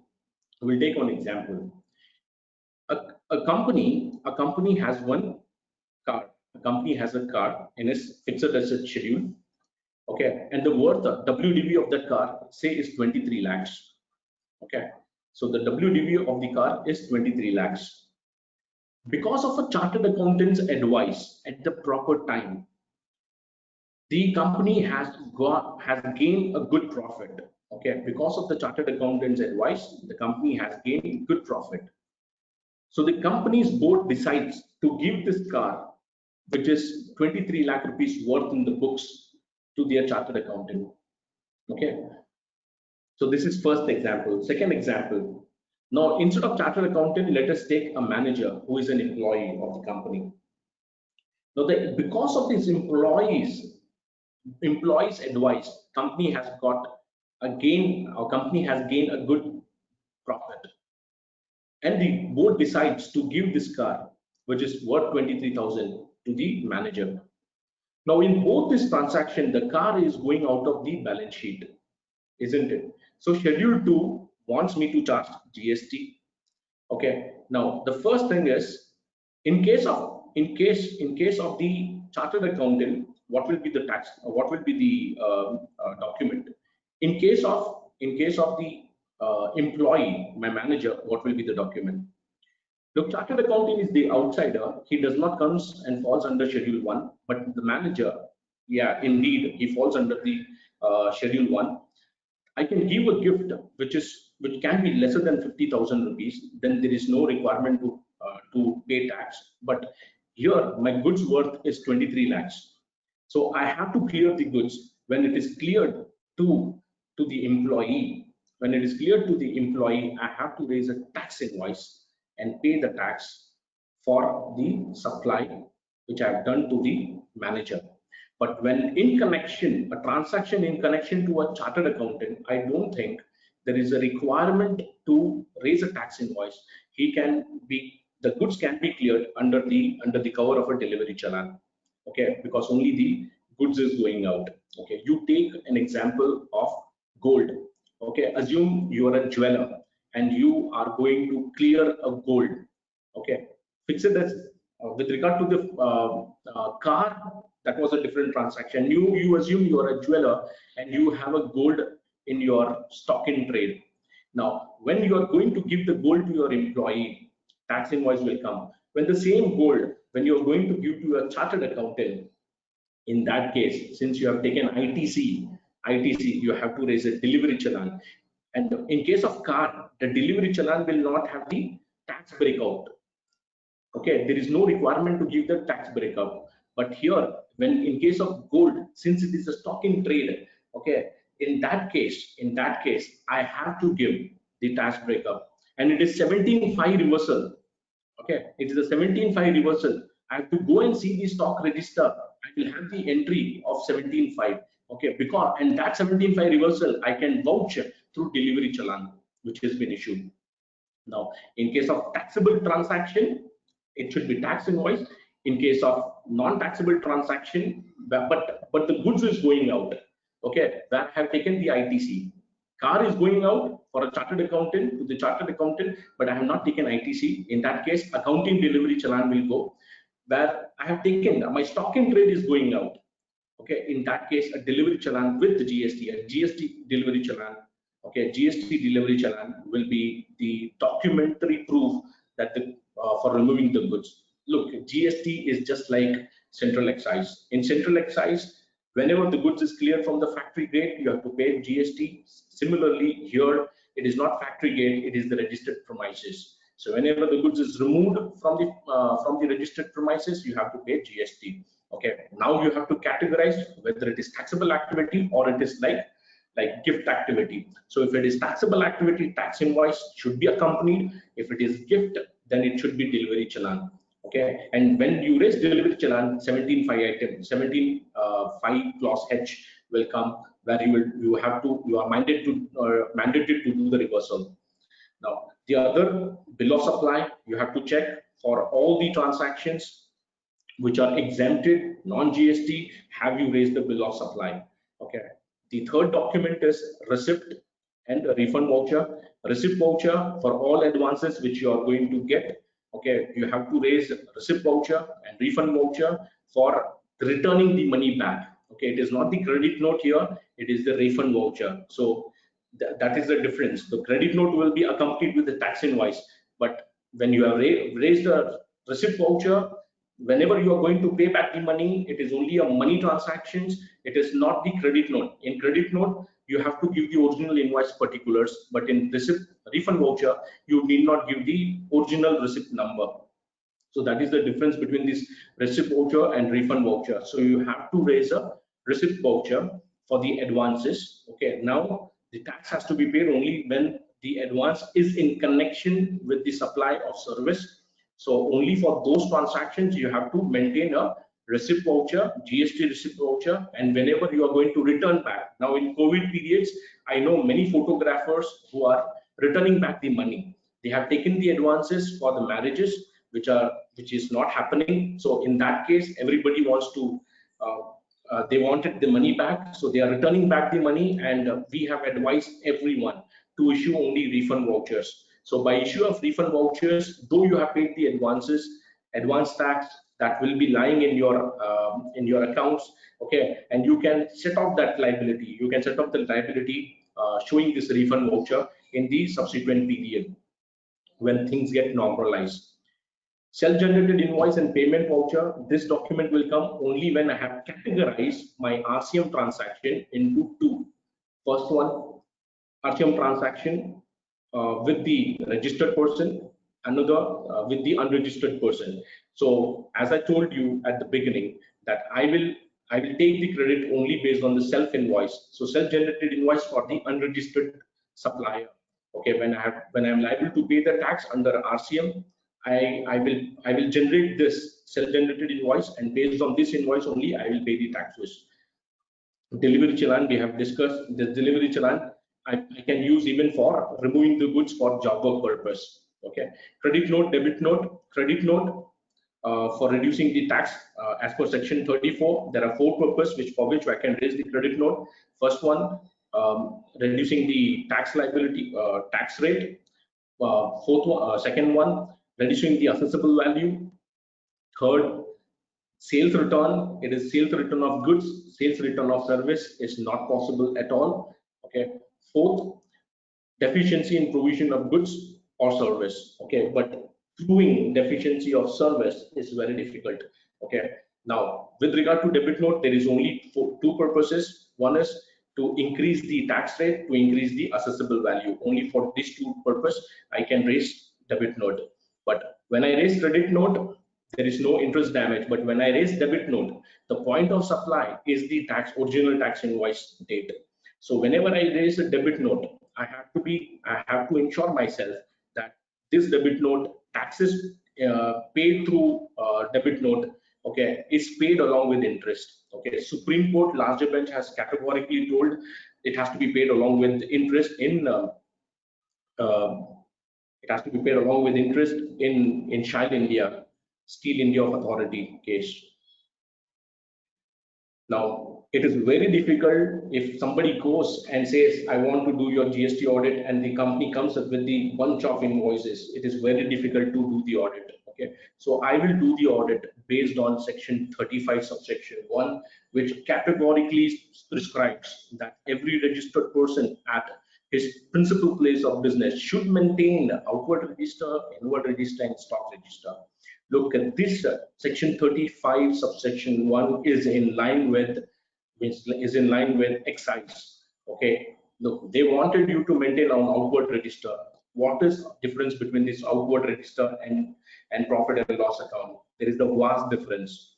My outward register will have only those transactions which are in connection with supply, but my P&L will have everything. Wherever there is a consideration, wherever there is a monetary value, it is there in my P&L, but that need not be a supply.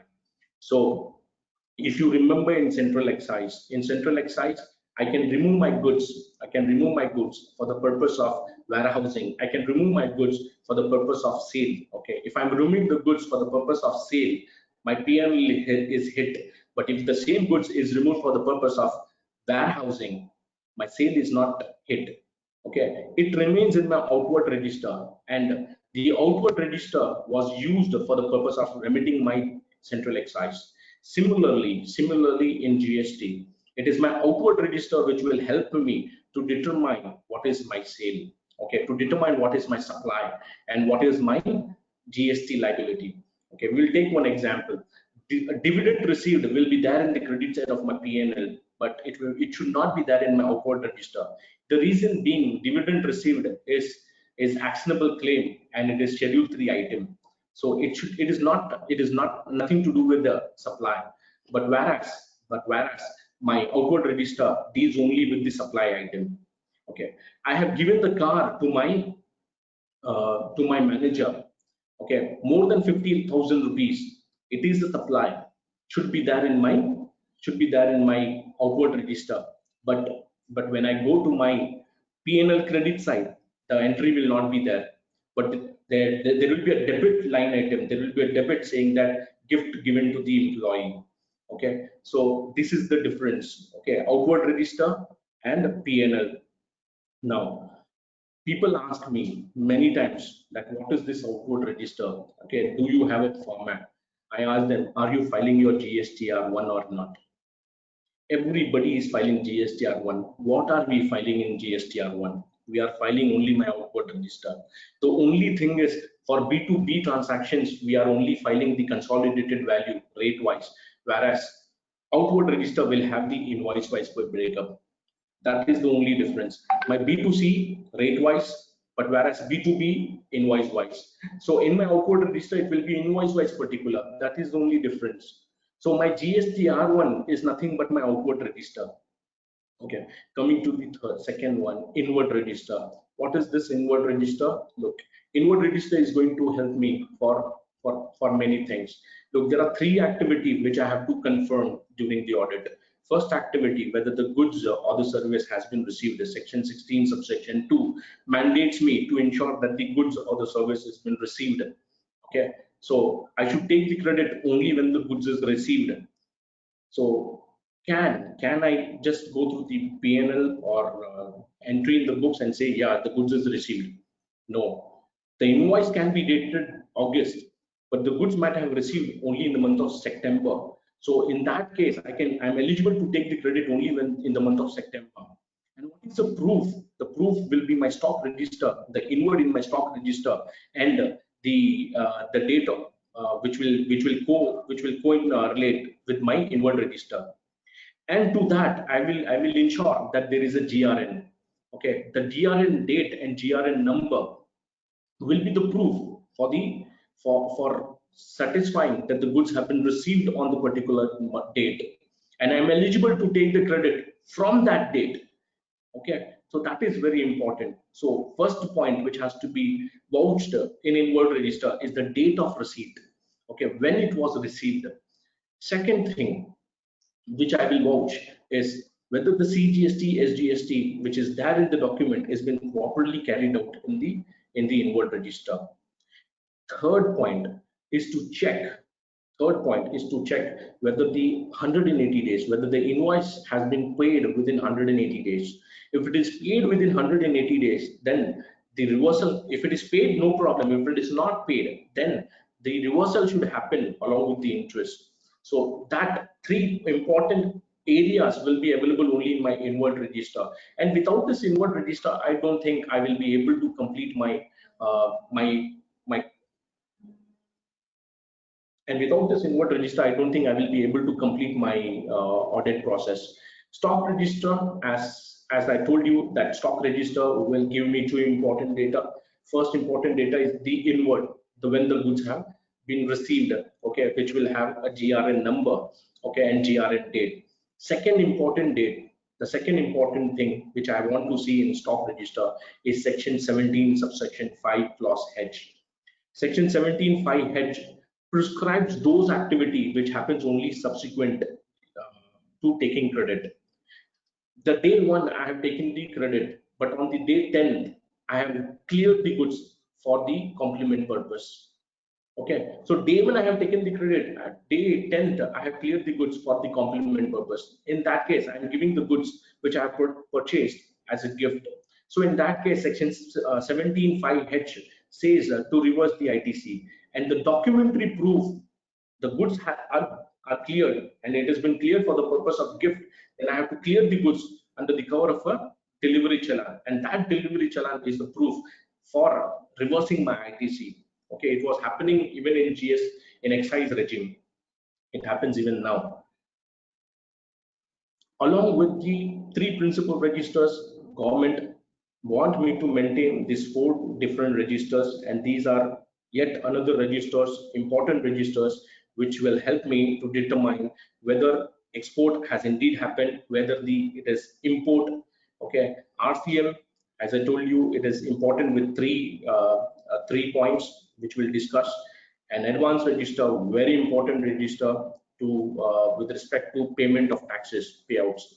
Now, export register, this register is going to help me to determine that the transaction which happened was indeed an export. Okay, when I raise a tax invoice, okay, for the purpose of export, I raise in foreign convertible currency, isn't it? Now I am filing my GSTR1. I filed my GSTR1 table 6A. Just by filing the invoice in table 6A, the transaction does not become export. My outward register will say it is for the purpose of export, but it is not an export. The condition which is given in IGST for the export of goods and export of service is not satisfied in full. When it is export, when the goods are cleared or taken out from the country, okay, then it is export of goods. When it is export for the service, when I satisfy the 5 important limbs in the definition. First limb, location of the supplier. Second, location of the receiver. Third, place of supply. Fifth, there should not be head office branch office relationship. Okay, so these 4 limbs I can satisfy through my tax invoice very well. But the 4th limb, which we have not discussed, was receipt of foreign convertible currency within the period of 1 year, because in the definition it is not told that it has to be received within the period of 1 year. But when you go and see the rule 96 capital A, it says you should receive within the period of 1 year, or otherwise the commissioner should give you the extension. Now, when I have filed my GSTR1 in table 6, I have shown this invoice. That does not prove that I have done the export. For the purpose of determining whether it is export or not, okay, I have to go to the export register and check whether the subsequent event has happened. In case of goods has to be carried out, goods has to be taken outside the taxable territory. So I should have in my export register the EGM number in EGM date. Okay. And with respect to services, I should have the FIRC number and FIRC date, which will be the proof that yes, it is export transaction and there is no further payout. Okay, and I can even say that yeah, the person is eligible to go for refund. Okay, so that is the important register. I will see the outward register, but to determine whether it is export or not, I have to go and see the export register. Now, import register, I have to check whether the goods have been imported. So there is, whenever the goods are imported, custom duty, I have to file bill of entry. I can take the credit based on the bill of entry. But with regard to the services, the place of supply should be taxable territory. Assume one example. I have taken $1,000 from my banker, and I take this $1,000 to USA to attend a conference. Okay. So when I attend a conference, what is the place of supply? Place of supply is the non-taxable territory. Okay. So in that case, though I have spent a foreign convertible currency, but is it import of service? No, it is not import of service. The place of supply is non-taxable territory, and if somebody comes from the department, say after 4 years, and asks me, Samad, you have taken $1,000, you prove that it is not an import transaction, and why have you not paid the taxes? Look, if I have this register, I will be having the look. I have very short term memory. Okay, I don't remember what happened 10 days back. Okay, if somebody is going to ask me, please recall yourself and say why you took this $1,000. At that point of time, on 4th year, I won't be in a position to answer. Yeah, I took it for the conference. I will be thinking, did I took $1,000? Okay, so that will be the position. Okay, so if this register is available, I can just tell him, yeah, look at this. I have taken the credit. I have not paid it because though I have taken the foreign convertible currency from my banker, but I have not paid the taxes because I am not liable to pay the taxes since the place of supply is non-taxable territory where the event has happened in USA. Okay, so RCM register, this is important with 3 aspects. Please ensure this RCM register is categorically maintained. 3 aspects. First aspect we discussed, to identify whether the person is a registered person or unregistered person. A registered person, his tax invoice will be the proof to avail the ITC. Unregistered person, I will prepare the self-generated invoice. Second purpose, to determine the place of supply. Okay, we have came across many instances where the people have paid wrong tax. I will explain you how. Assume a transporter is located in Delhi. He is registered. He is there in Delhi. I am there in Tamil Nadu. I am registered. So the goods is moving from Delhi to Tamil Nadu. I am paying the freight amount. Okay. So when I am discharging the freight amount, what is the place of supply? Place of supply is Tamil Nadu, since I am registered. Now, I don't have this register. So I have to determine or do my self-assessment whether it is CGST or SGST or IGST. So since I am located in Tamil Nadu, place of supply is Tamil Nadu. By default, I am paying only CGST, SGST. Since it is interstate, for me it is interstate. But whose liability I am discharging? It is not my liability. Yes, it is interstate for me, but it is not my liability. It is that fellow's liability. A guy who is located in Delhi, for him it is IGST. Okay. So what happens is, when we saw the GSTR 2A, the gentleman has filed. He is registered, so he has filed his GSTR 1. And in 2 capital A, when we filtered the RCM transaction, we found that all liability was IGST liability. And when we went to this books of accounts, we only came across a transaction which was CGST and SGST. So we thought that this transaction is not being paid. But when we further investigated, we came across the statement saying that this person and that person is not different. Okay, so it is one and the same. Okay, they are one and the same, but the classification which was done, the point of supply, which these people have identified was wrong. It was interstate, it was not intrastate. So it was IGST liability, not CGST, SGST liability. So we told them, yeah, you pay IGST further liability and you can apply for the refund of CGST and SGST, which you have paid by mistake. But when we gave them the caution that since you have availed the ITC also, you have paid the taxes under reverse charge, you have availed the ITC also, in that case, definitely department will tell that undue enrichment, we are not going to pay you the refund. The same thing happened. The management wants to pay IGST, which was a correct liability. They paid it with interest because section 77 will not cover this. They paid with interest and they applied for the refund. When they applied for the refund, which we cautioned them that it will not be granted to them, they applied for it. And the commissioner categorically stated, yes, it is not to be paid because you also have availed ITC, undue enrichment, no credit given. So please understand that what is the importance of this RCM register. The third area, what the importance of RCM register is to determining the point of supply, whether you have paid the taxes or you have paid the taxes along with interest because you have crossed the point of supply, which has been prescribed in the section 12 and section 13. Okay, that is the importance of RCM register. Okay, so now we have discussed why I have to do this audit and what are the documents which will be available with the registered person for me to verify. So what I'm going to do, I'm going to verify the outward supply, I'm going to verify the inward supply, I have to verify the RCM, reverse charge, I have to verify the ITC which has been taken, I have to verify if the refund has been claimed, what is the refund claim, I have to verify the job work compliance, whether they have complied with the job work, is there any deemed supply, okay, that I have to check. The first thing which we will take is outward and inward. Outward, look, what I am doing is I am taking the outward register. I don't go to the PNL.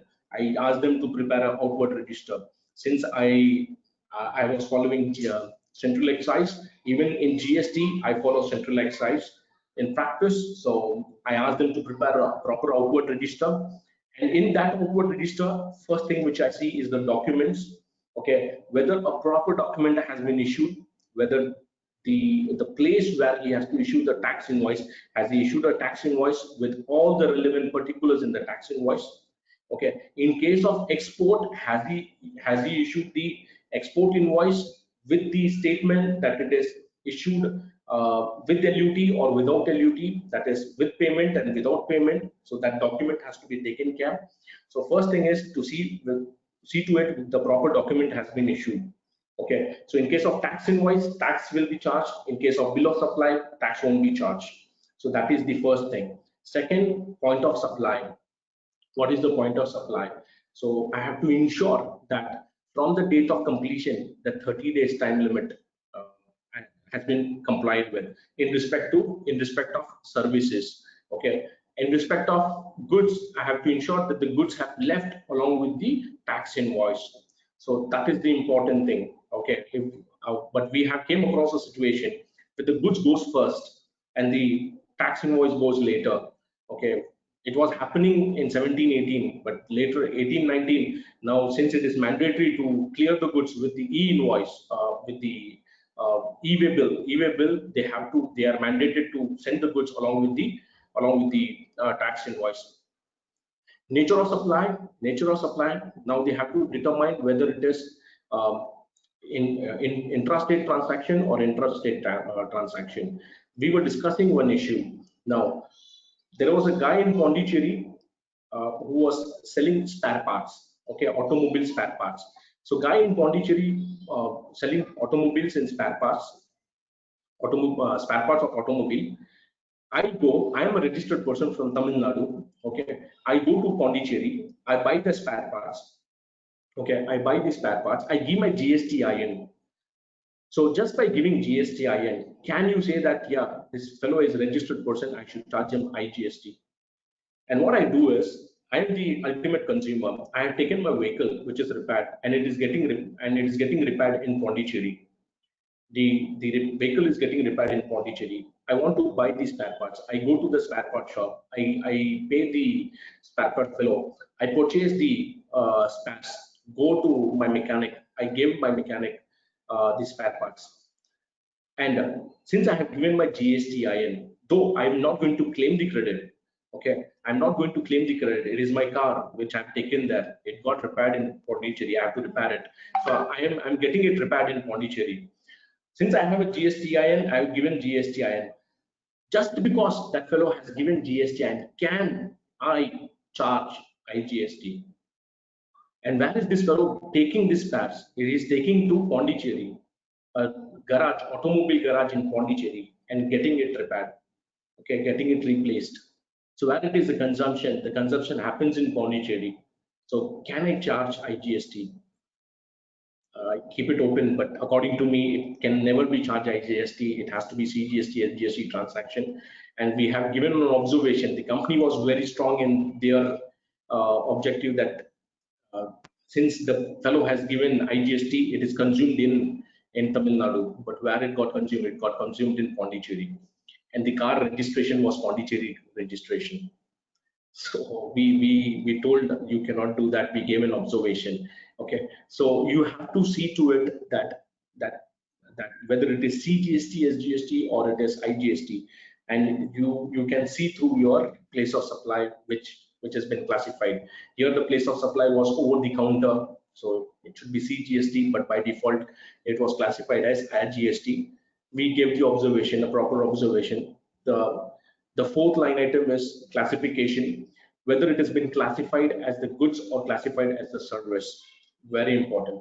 Okay, take an example of a cold drink. Example of a cold drink. You come to Tamil Nadu, you will sweat like what is happening to me now. Okay, I'm sweating badly, though my AC is on. Now, you go to a restaurant. You go to a restaurant, buy a soft drink. Buy soft drink in restaurant. You have this soft drink. Okay, so when you have the soft drink along with the food in the restaurant, so the restaurant will charge you only 5%. Or even if you have soft drink in the restaurant, okay, or package aerated water, you will be charged only 5%. But the same soft drink, if you go and take it in the departmental store, that person will charge you 18 plus, 28 plus compensation cess, because for the restaurant it is the service which is important. They are only serving, okay, but the departmental store, it is not the service, it is these goods which they are selling. Okay, so the classification is important. What are they into? Though it is only one product, the soft drink, I'm telling you of only a soft drink, but when it is in the restaurant, it is 5%, but when it goes to the departmental store, it has to be treated as a goods, and it is not 5%. It is the rate which is adopted, which is given in the rate tariff 1/2017. Okay, so that we have to see. Now, valuation, if the transaction is not with the person who is at the arm's length, then the valuation rule has to be abided with. So we have to take care that valuation has been followed properly. And with respect to any incidental expenses, we have came across a transaction in the books of accounts. There was a freight expenses in the tax invoice. The freight was charged after the invoice. Okay, so there was a cost of goods, then there was CGST, SGST, and there was a freight, and the freight was not taxed. When we went to the books of accounts, we can only see the sale. Okay, my books of accounts and my outward register prepared by the client was matching, but when we saw the tax invoice, we saw the freight which was not taxed, and in the books of account the freight element was not there at all.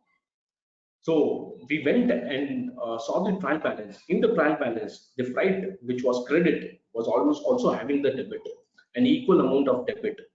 So that means the valuation has been compromised. Okay, so we told from your tax invoice, what we have observed is the tax invoice, the freight, which is a composite supply, okay, should have been taken, should be above the line item, not the below line item. So we suggested them that there are two liabilities now. There are two liabilities. In fact, Because of this, the debit was also compromised. So that is a GTA expenditure which has to be remitted. That was compromised. GTA was not paid. On the other hand, there was a short payment, okay, with respect to the valuation. So because of this point, we came across that transaction, which helped me to pay that same tax twice. Okay, so in case of it was 18%, so in one hand we paid 18%, on the other hand 5% reverse charge, both gone, 18 plus 5 for the same transaction. Okay, so that, and ITC was not taken because I was doing 17-18 in the year 2019. So 1 year, that time limit which is given in 16.4 was also elapsed. Okay. So goods sent for job work purpose and approval. Now for the job work purpose and approval, it comes with the time limit. As I told you earlier, whenever the goods is to be cleared from the registered premises, it has to clear the legal document. So if it is for a taxable activity, tax it. If it is exempted, then bill of supply. If it is other than supply, then delivery challan. In both the cases, job work and approval, there will be a delivery challan. Okay, now from that delivery challan, we have to compute for job work. If it is input, 365 days, and if it is capital goods, 3 years. Okay, and we have to ensure that the goods which has gone out has been brought back within the prescribed period. Okay, within 1 year or within 3 years, the goods have come back. If it has not come, then the delivery challan which is issued will color take the tax invoice. Okay, and that delivery challan will be treated as a tax invoice, and the amount which is shown as a tax component has to be paid along with has to be paid in GSTR 9 along with the interest. Okay, and sent on approval, the difference is in VAT regime also the same thing was happening. When the goods is sent on approval, you have to raise a tax invoice. Okay, the only difference when compared to the VAT is the date of clearing the goods was considered to be the date of sale, but in GST it is not so. Here they have told that the date when you receive the approval will be considered as the date of supply, or the date which is 60th day from the date of delivery challan will be considered as the deemed supply, and that date you have to raise a tax invoice. Okay, so that is the only difference with regard to the outward register. Now coming to the inward register, in inward register I have to see the document based on which the ITC has been availed. Okay, I know there are only 4 documents based on which ITC can be claimed: a tax invoice of the supplier, self invoice in case of RCM, okay, bill of entry in case of import of goods including SEZ transaction, okay, and the 4th one is input service distributor. Only these 4 documents are available for availing the ITC. I don't find 5th document. Okay, so only those 4 documents will be considered for a purpose of availing ITC. So I have to see whether these documents are available, because section 16 subsection 2 categorically says that there should be a document in your possession. Okay, so whether they have this document with them. Okay, so with regard to inward register, I will see the line by item and take the documents based on which the ITC has been availed. Second thing, classification. Okay, if the inward register is maintained, it is very easy to classify the transaction as input service, and capital goods. So the difference between inputs and input services is anything which comes with the HSN of 99, okay, of 99, then it is input service. Above than 99, from 01 to 98, okay, 09 to 98 chapter, it is all inputs or capital goods. Okay, when it is capital goods in GST, when the asset is taken to the balance sheet, at that point of time I will treat it as a capital goods, otherwise it's only input. Okay, it is a very easy classification, other than what was there in central excise. In central excise, they have prescribed the tariff number, where only those tariff number I can treat it as capital goods, or otherwise I have to prove that yes, it is an auxiliary product which is used for the during the manufacturing, and it is capital goods. Okay, here that classification is not there. Here, if it is falling under 99 input service, if it is falling between the chapter 01 to chapter 98, it has to be classified as either as a inputs or as a capital goods. And when it goes to the balance sheet, it is capital goods, otherwise it is inputs. So it is easy classification. The time of taking the credit, as I told you, you have to receive the invoice as well as the goods. At that point of time only you can take the credit. So this can be vouched only when there is a proper inward register and the stock register. Reconcile, and we have to ensure that the credit has been availed, and the same thing has been the credit is availed in the books as well as in the availed in the return. Okay, as previous speaker was telling, that there is a possibility in the month of March the credit is availed in the books, but it is missed out in the return. In that case, there will be a certain reconciliation issue. So that is the purpose of 12C. Okay, in 12C, I will reduce that amount. Okay, this is all possible only when I have the proper input register. Credit availed and utilized, reconcile with monthly return, that I will do. Okay, rule 42 I had already discussed. Rule 37, 180 days, that already discussed. Compliance with section 18(6), very important. I have classified a transaction as a capital goods. After 3 years, I'm going to clear that goods.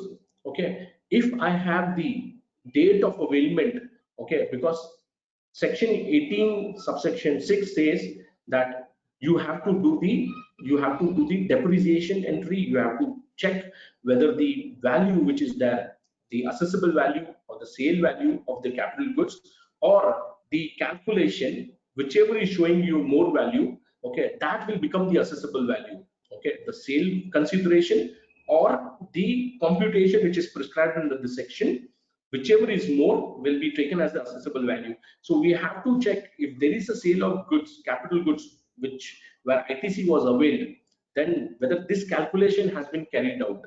Okay, when we were doing the audit, we came to know that nobody has done that.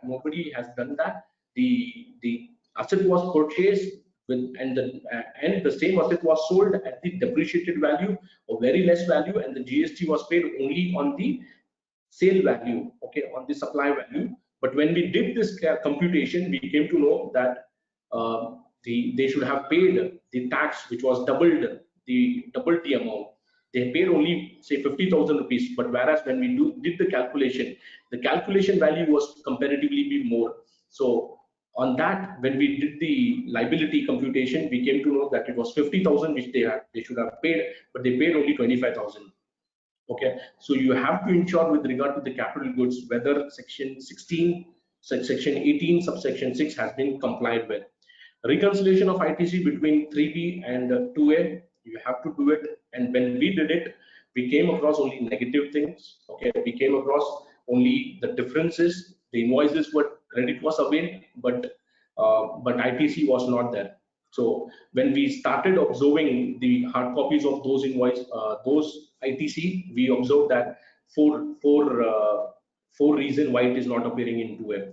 First reason, the invoice was not addressed to the as a registered person itself. The invoice was not addressed to registered person itself. That was the first reason. It was addressed to the employee of the company, not to the company. Second, we came across the GSTIN was not appearing. So that means the transaction might have gone as B2C transaction. Third, we came across a situation where the place of supply was not Tamil Nadu. Okay, I am registered in Tamil Nadu. I can take the credit only when it is Tamil Nadu. But here it was Maharashtra. In the tax invoice, it was Maharashtra. So sitting in Tamil Nadu, I cannot take the credit because my IGST credit is equally available for set off of my SGST liability, isn't it? So when the money has not come to the state of Tamil Nadu, how can I claim this IGST and set off the liability of SGST? Okay, so the credit is not available. The fourth and important thing,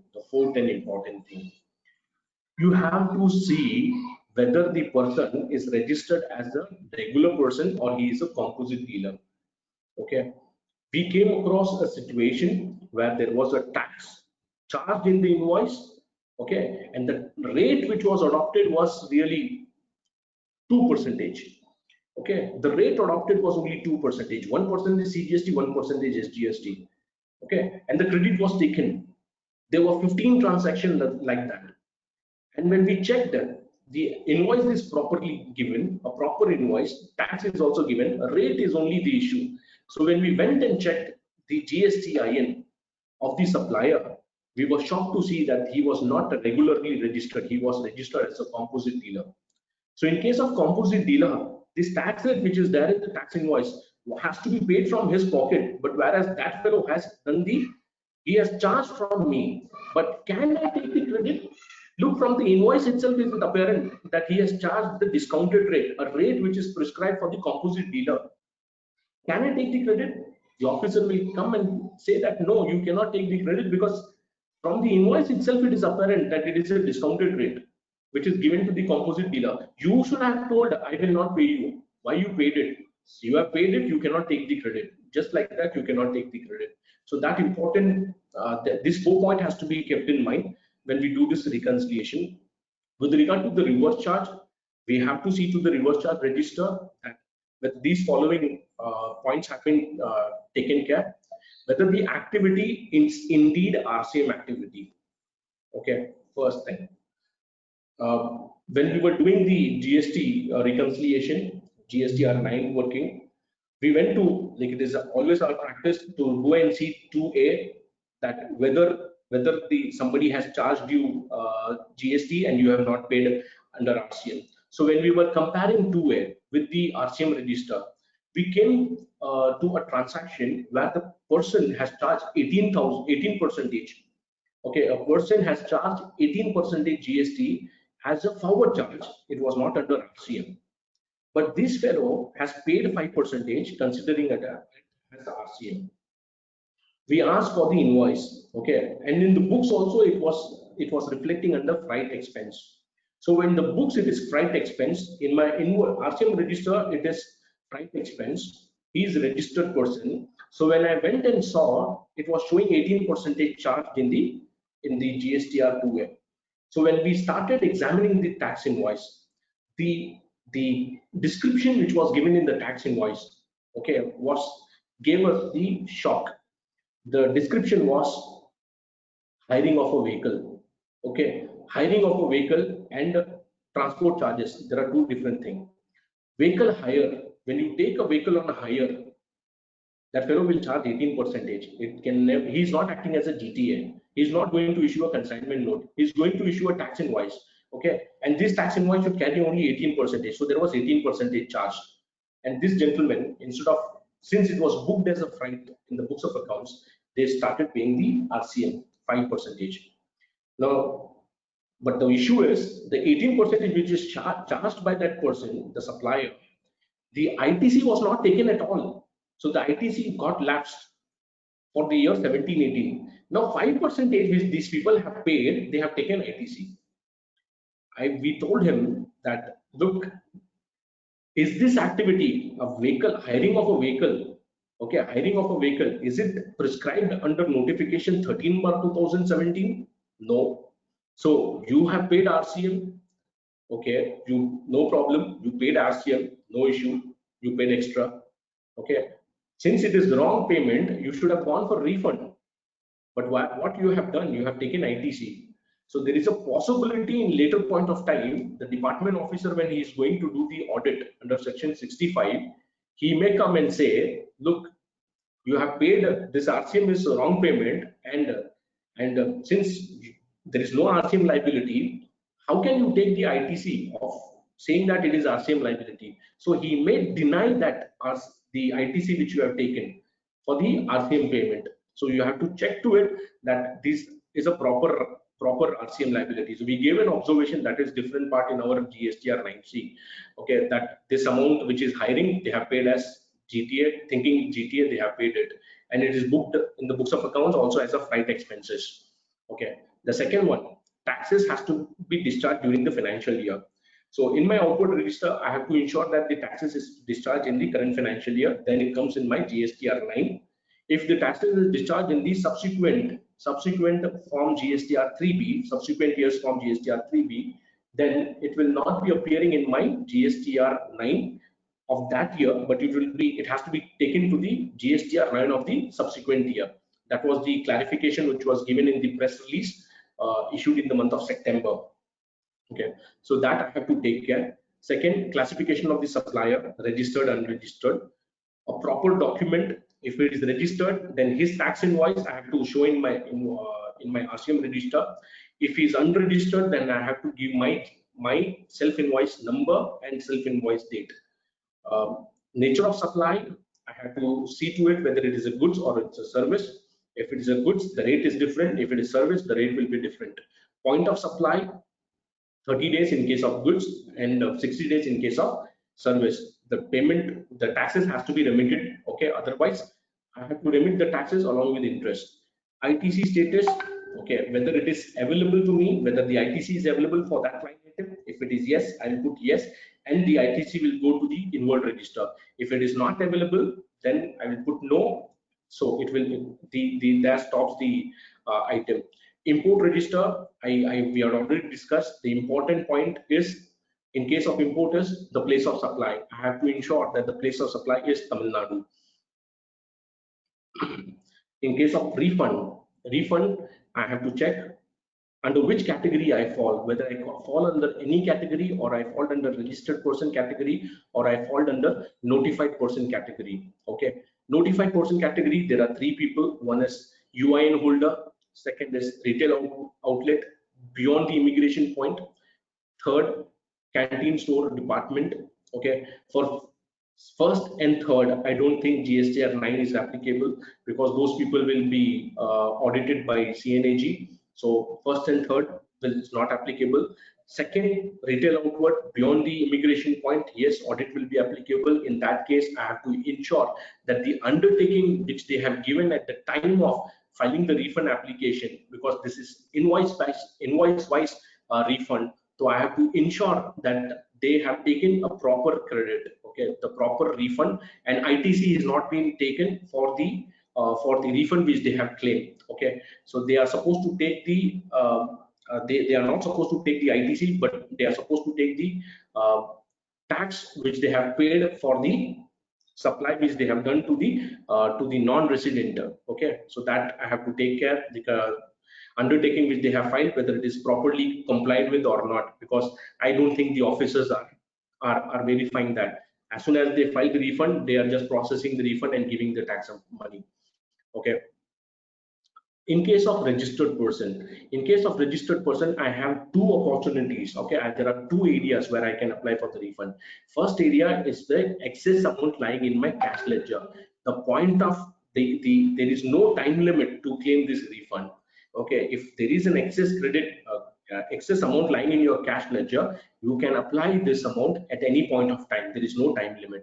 Okay, now coming to the second one, excess ITC in the e-credit ledger, there is a time limit, 2 years, which I have to comply with. Now the section 54 subsection 3 has categorically stated that the excess ITC can be claimed back, okay, in form of refund only in two scenarios, in form of zero rated supply and inverted tax structure. Okay, there can never be a third scenario. Okay, Supreme Court has given a judgment, okay, in Central Excise, where the unit having an excess credit, okay, was closed down. In that case, the unit applied for the refund. The refund was denied. But these people went to the Supreme Court, and Supreme Court told there is no restriction in 11B to give this type of refund.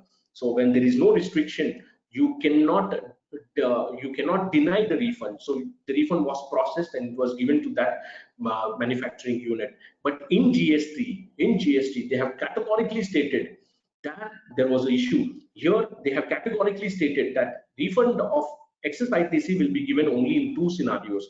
One is zero rated, another is inverted tax structure. The third scenario is not there. To ensure this condition was brought to ensure that the case which came in excise does not come here again. Now, any person, it does not mean it should be a supplier. even the receiver can apply for the refund of taxes paid, interest paid, or any other amount paid. Okay, so I have to see if the person has gone for the refund, then what is this type of refund. The type of refund is restricted. It can be deemed export. Okay, he will fall under any person. It can be it can be a manufacturer uh, uh, under EOU. Okay, it can be a receiver who is under deemed export. Okay, deemed export by the supplier.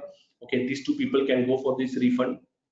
Okay, the person who has done or who has issued a tax invoice under the exemption notification 40/2007, okay, which is not deemed export. Okay, he has issued under 40/2017, okay, charging only 1% GST. That person can go for refund under this category.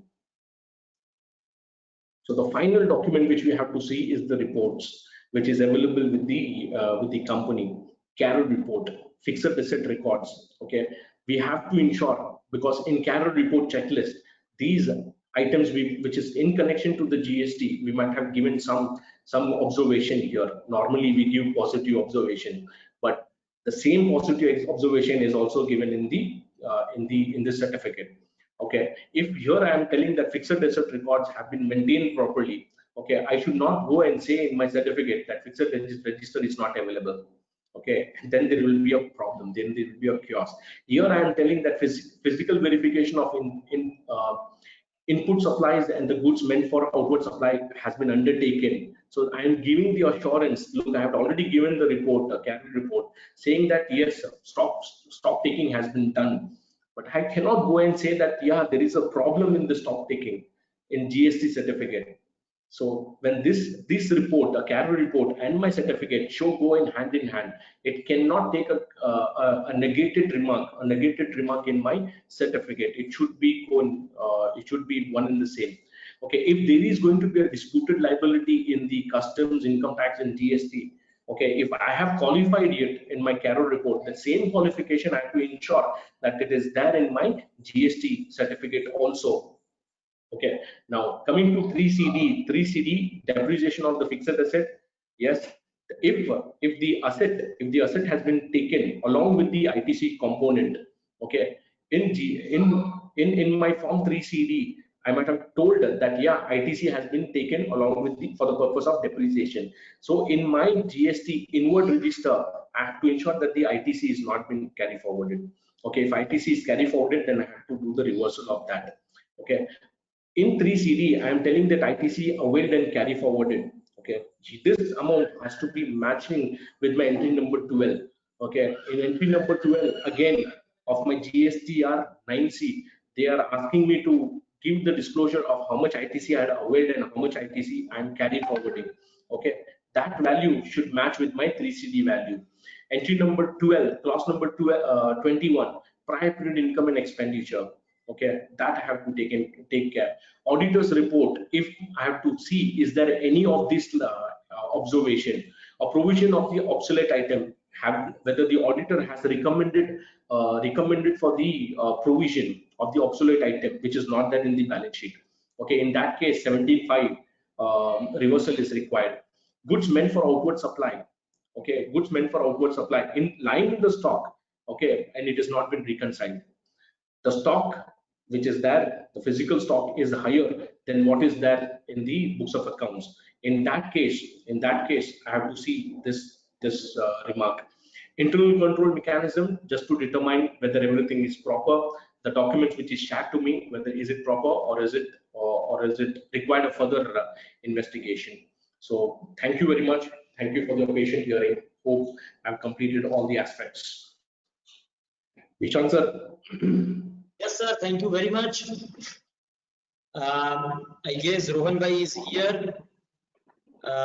We, on behalf of Ahmedabad branch, very much thankful to you, sir. I request Rohan Bhai to propose vote of thanks to CST. Thank you. Dear sir, we thank you very much for granting an opportunity to give vote of thanks to Shia Abdul Samad sir. Sir has explained his life-rich experience in explaining the audit documentation while conducting GST audit. In a very short span of time, he has explained various scenarios under which the documents that are required to be made from forward supply to RCM. He has also covered various industries like transportation industries. He has also explained us as to how the observations that are made under 3CD report, income tax audit report, CARO report are to be taken into consideration while conducting the GST audit. We have learned much, sir, and thank you very much, sir, for giving and sharing your valuable knowledge and experience, sir. Thank you. We have learned and will continue to want to learn from you. Thank you so much, sir. On behalf of Ahmedabad branch of CPE. Thank you, thank you. And sir, we are now starting question answer session. Sheikh sir, we will like if you are there and if there is a time you can stay. Otherwise, as per your choice, sir. But we would like to take your benefit again and again. Thank you, sir. I'm always available, sir. I'm always available. But since people are waiting for me, I'll just take a lead. Yeah, thank you, Vishnu. Thank you, sir. Thank you for the. Thank you, Abdul. Thank you, Rishabh. See you. Bye. So now we are taking question answer session, and we are having our faculty of today's first faculty, CA Rishabh Singhvi. So Rishabh bhai, the first question, quite a bigger one, and I read it.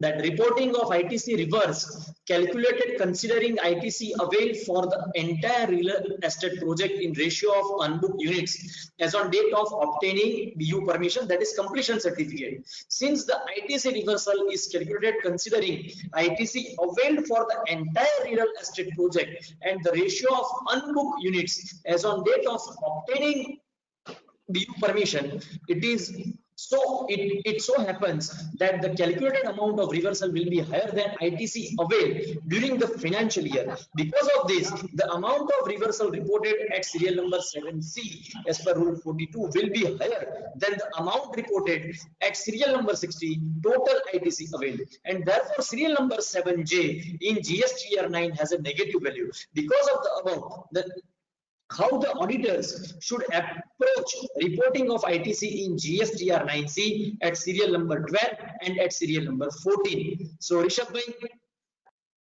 Yes. if you can, Am I audible? Am I audible? Yes, sir. Yes. Okay. This is a very peculiar problem. I think very well thought out issue, which I think the participant has raised. So the crux of the issue is that table 6 of 9 is showing a negative value. Now what happens is, because we need to also factor in table 9 of GSTR 9, where the difference will get added to the output tax liability as a tax payable, due to which this figure will get reflected in table 5, 6, 7, 5, table, just a minute. This figure will get reflected in table 9 of GSTR 9C. I'll repeat.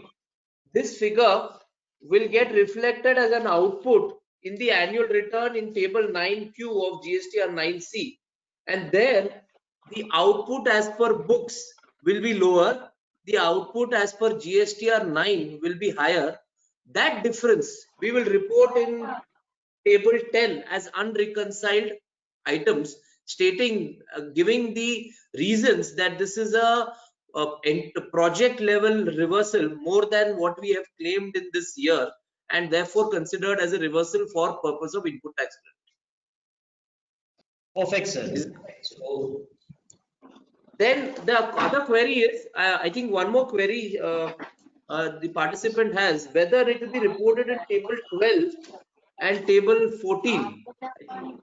So table 12 depends on the accounting system. So what will happen is table 12A will be higher and ITC claimed in the return will be lower. So there will be a difference even here, and we need to say that this reversal has been paid through the output, which is reported in the previous table in the reconciling figure.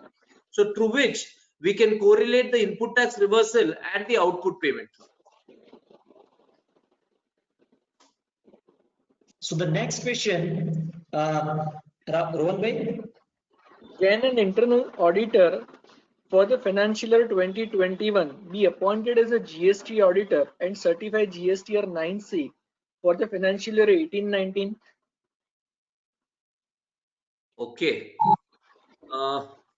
According to me, yes, because there is no conflict of interest. For it is not the time at which you're doing the audit, it is the year for which you're doing the audit.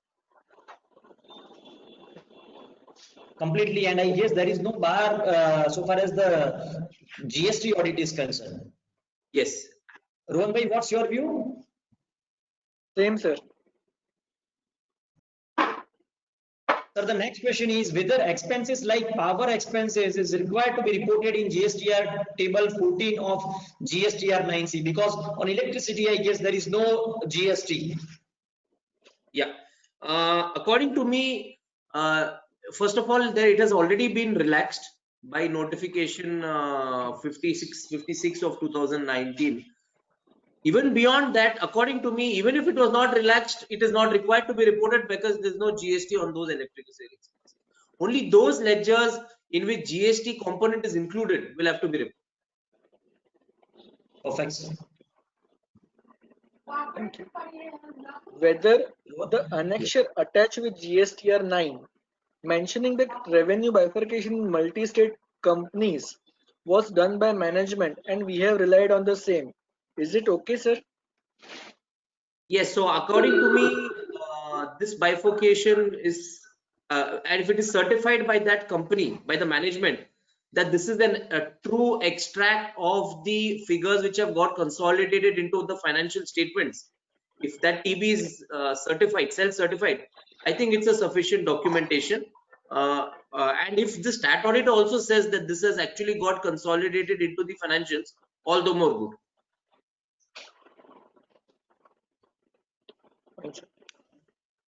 Sir, that's it. Thank have you. this much of questions. I would like to present my thanks to all the participants for a patient hearing, and it has been an honor to address the participants and members of Ahmedabad branch of WIRC. And Bishan bhai, it is always an honor to, and I would like to, my heartfelt thanks to you for inviting me and giving me this opportunity. Thank you, Bishan bhai. Sir, we from bottom of our heart thankful to you. You spare your time, you shower your knowledge to us, you share your knowledge to us, and thank you very much. No words. If there are some queries, we will post it to you, so you can clarify. And one more request, sir, that if you can share your presentation, you would like to upload the same on the branch website, so all the participants can take the benefit of the same. So thank you very much, viewers and participants. Yes, sir. Can I have the email address? I don't have email address. You can send across to me. I will send it to the branch. Okay. So Rohan bhai, thank you very much for your time. Also, you coordinated very well. So all the participants, thank you very much for your participation and in this knowledge dissemination process. Thank you. We conclude this webinar here. So we will see you soon again. Bye-bye. Thank you.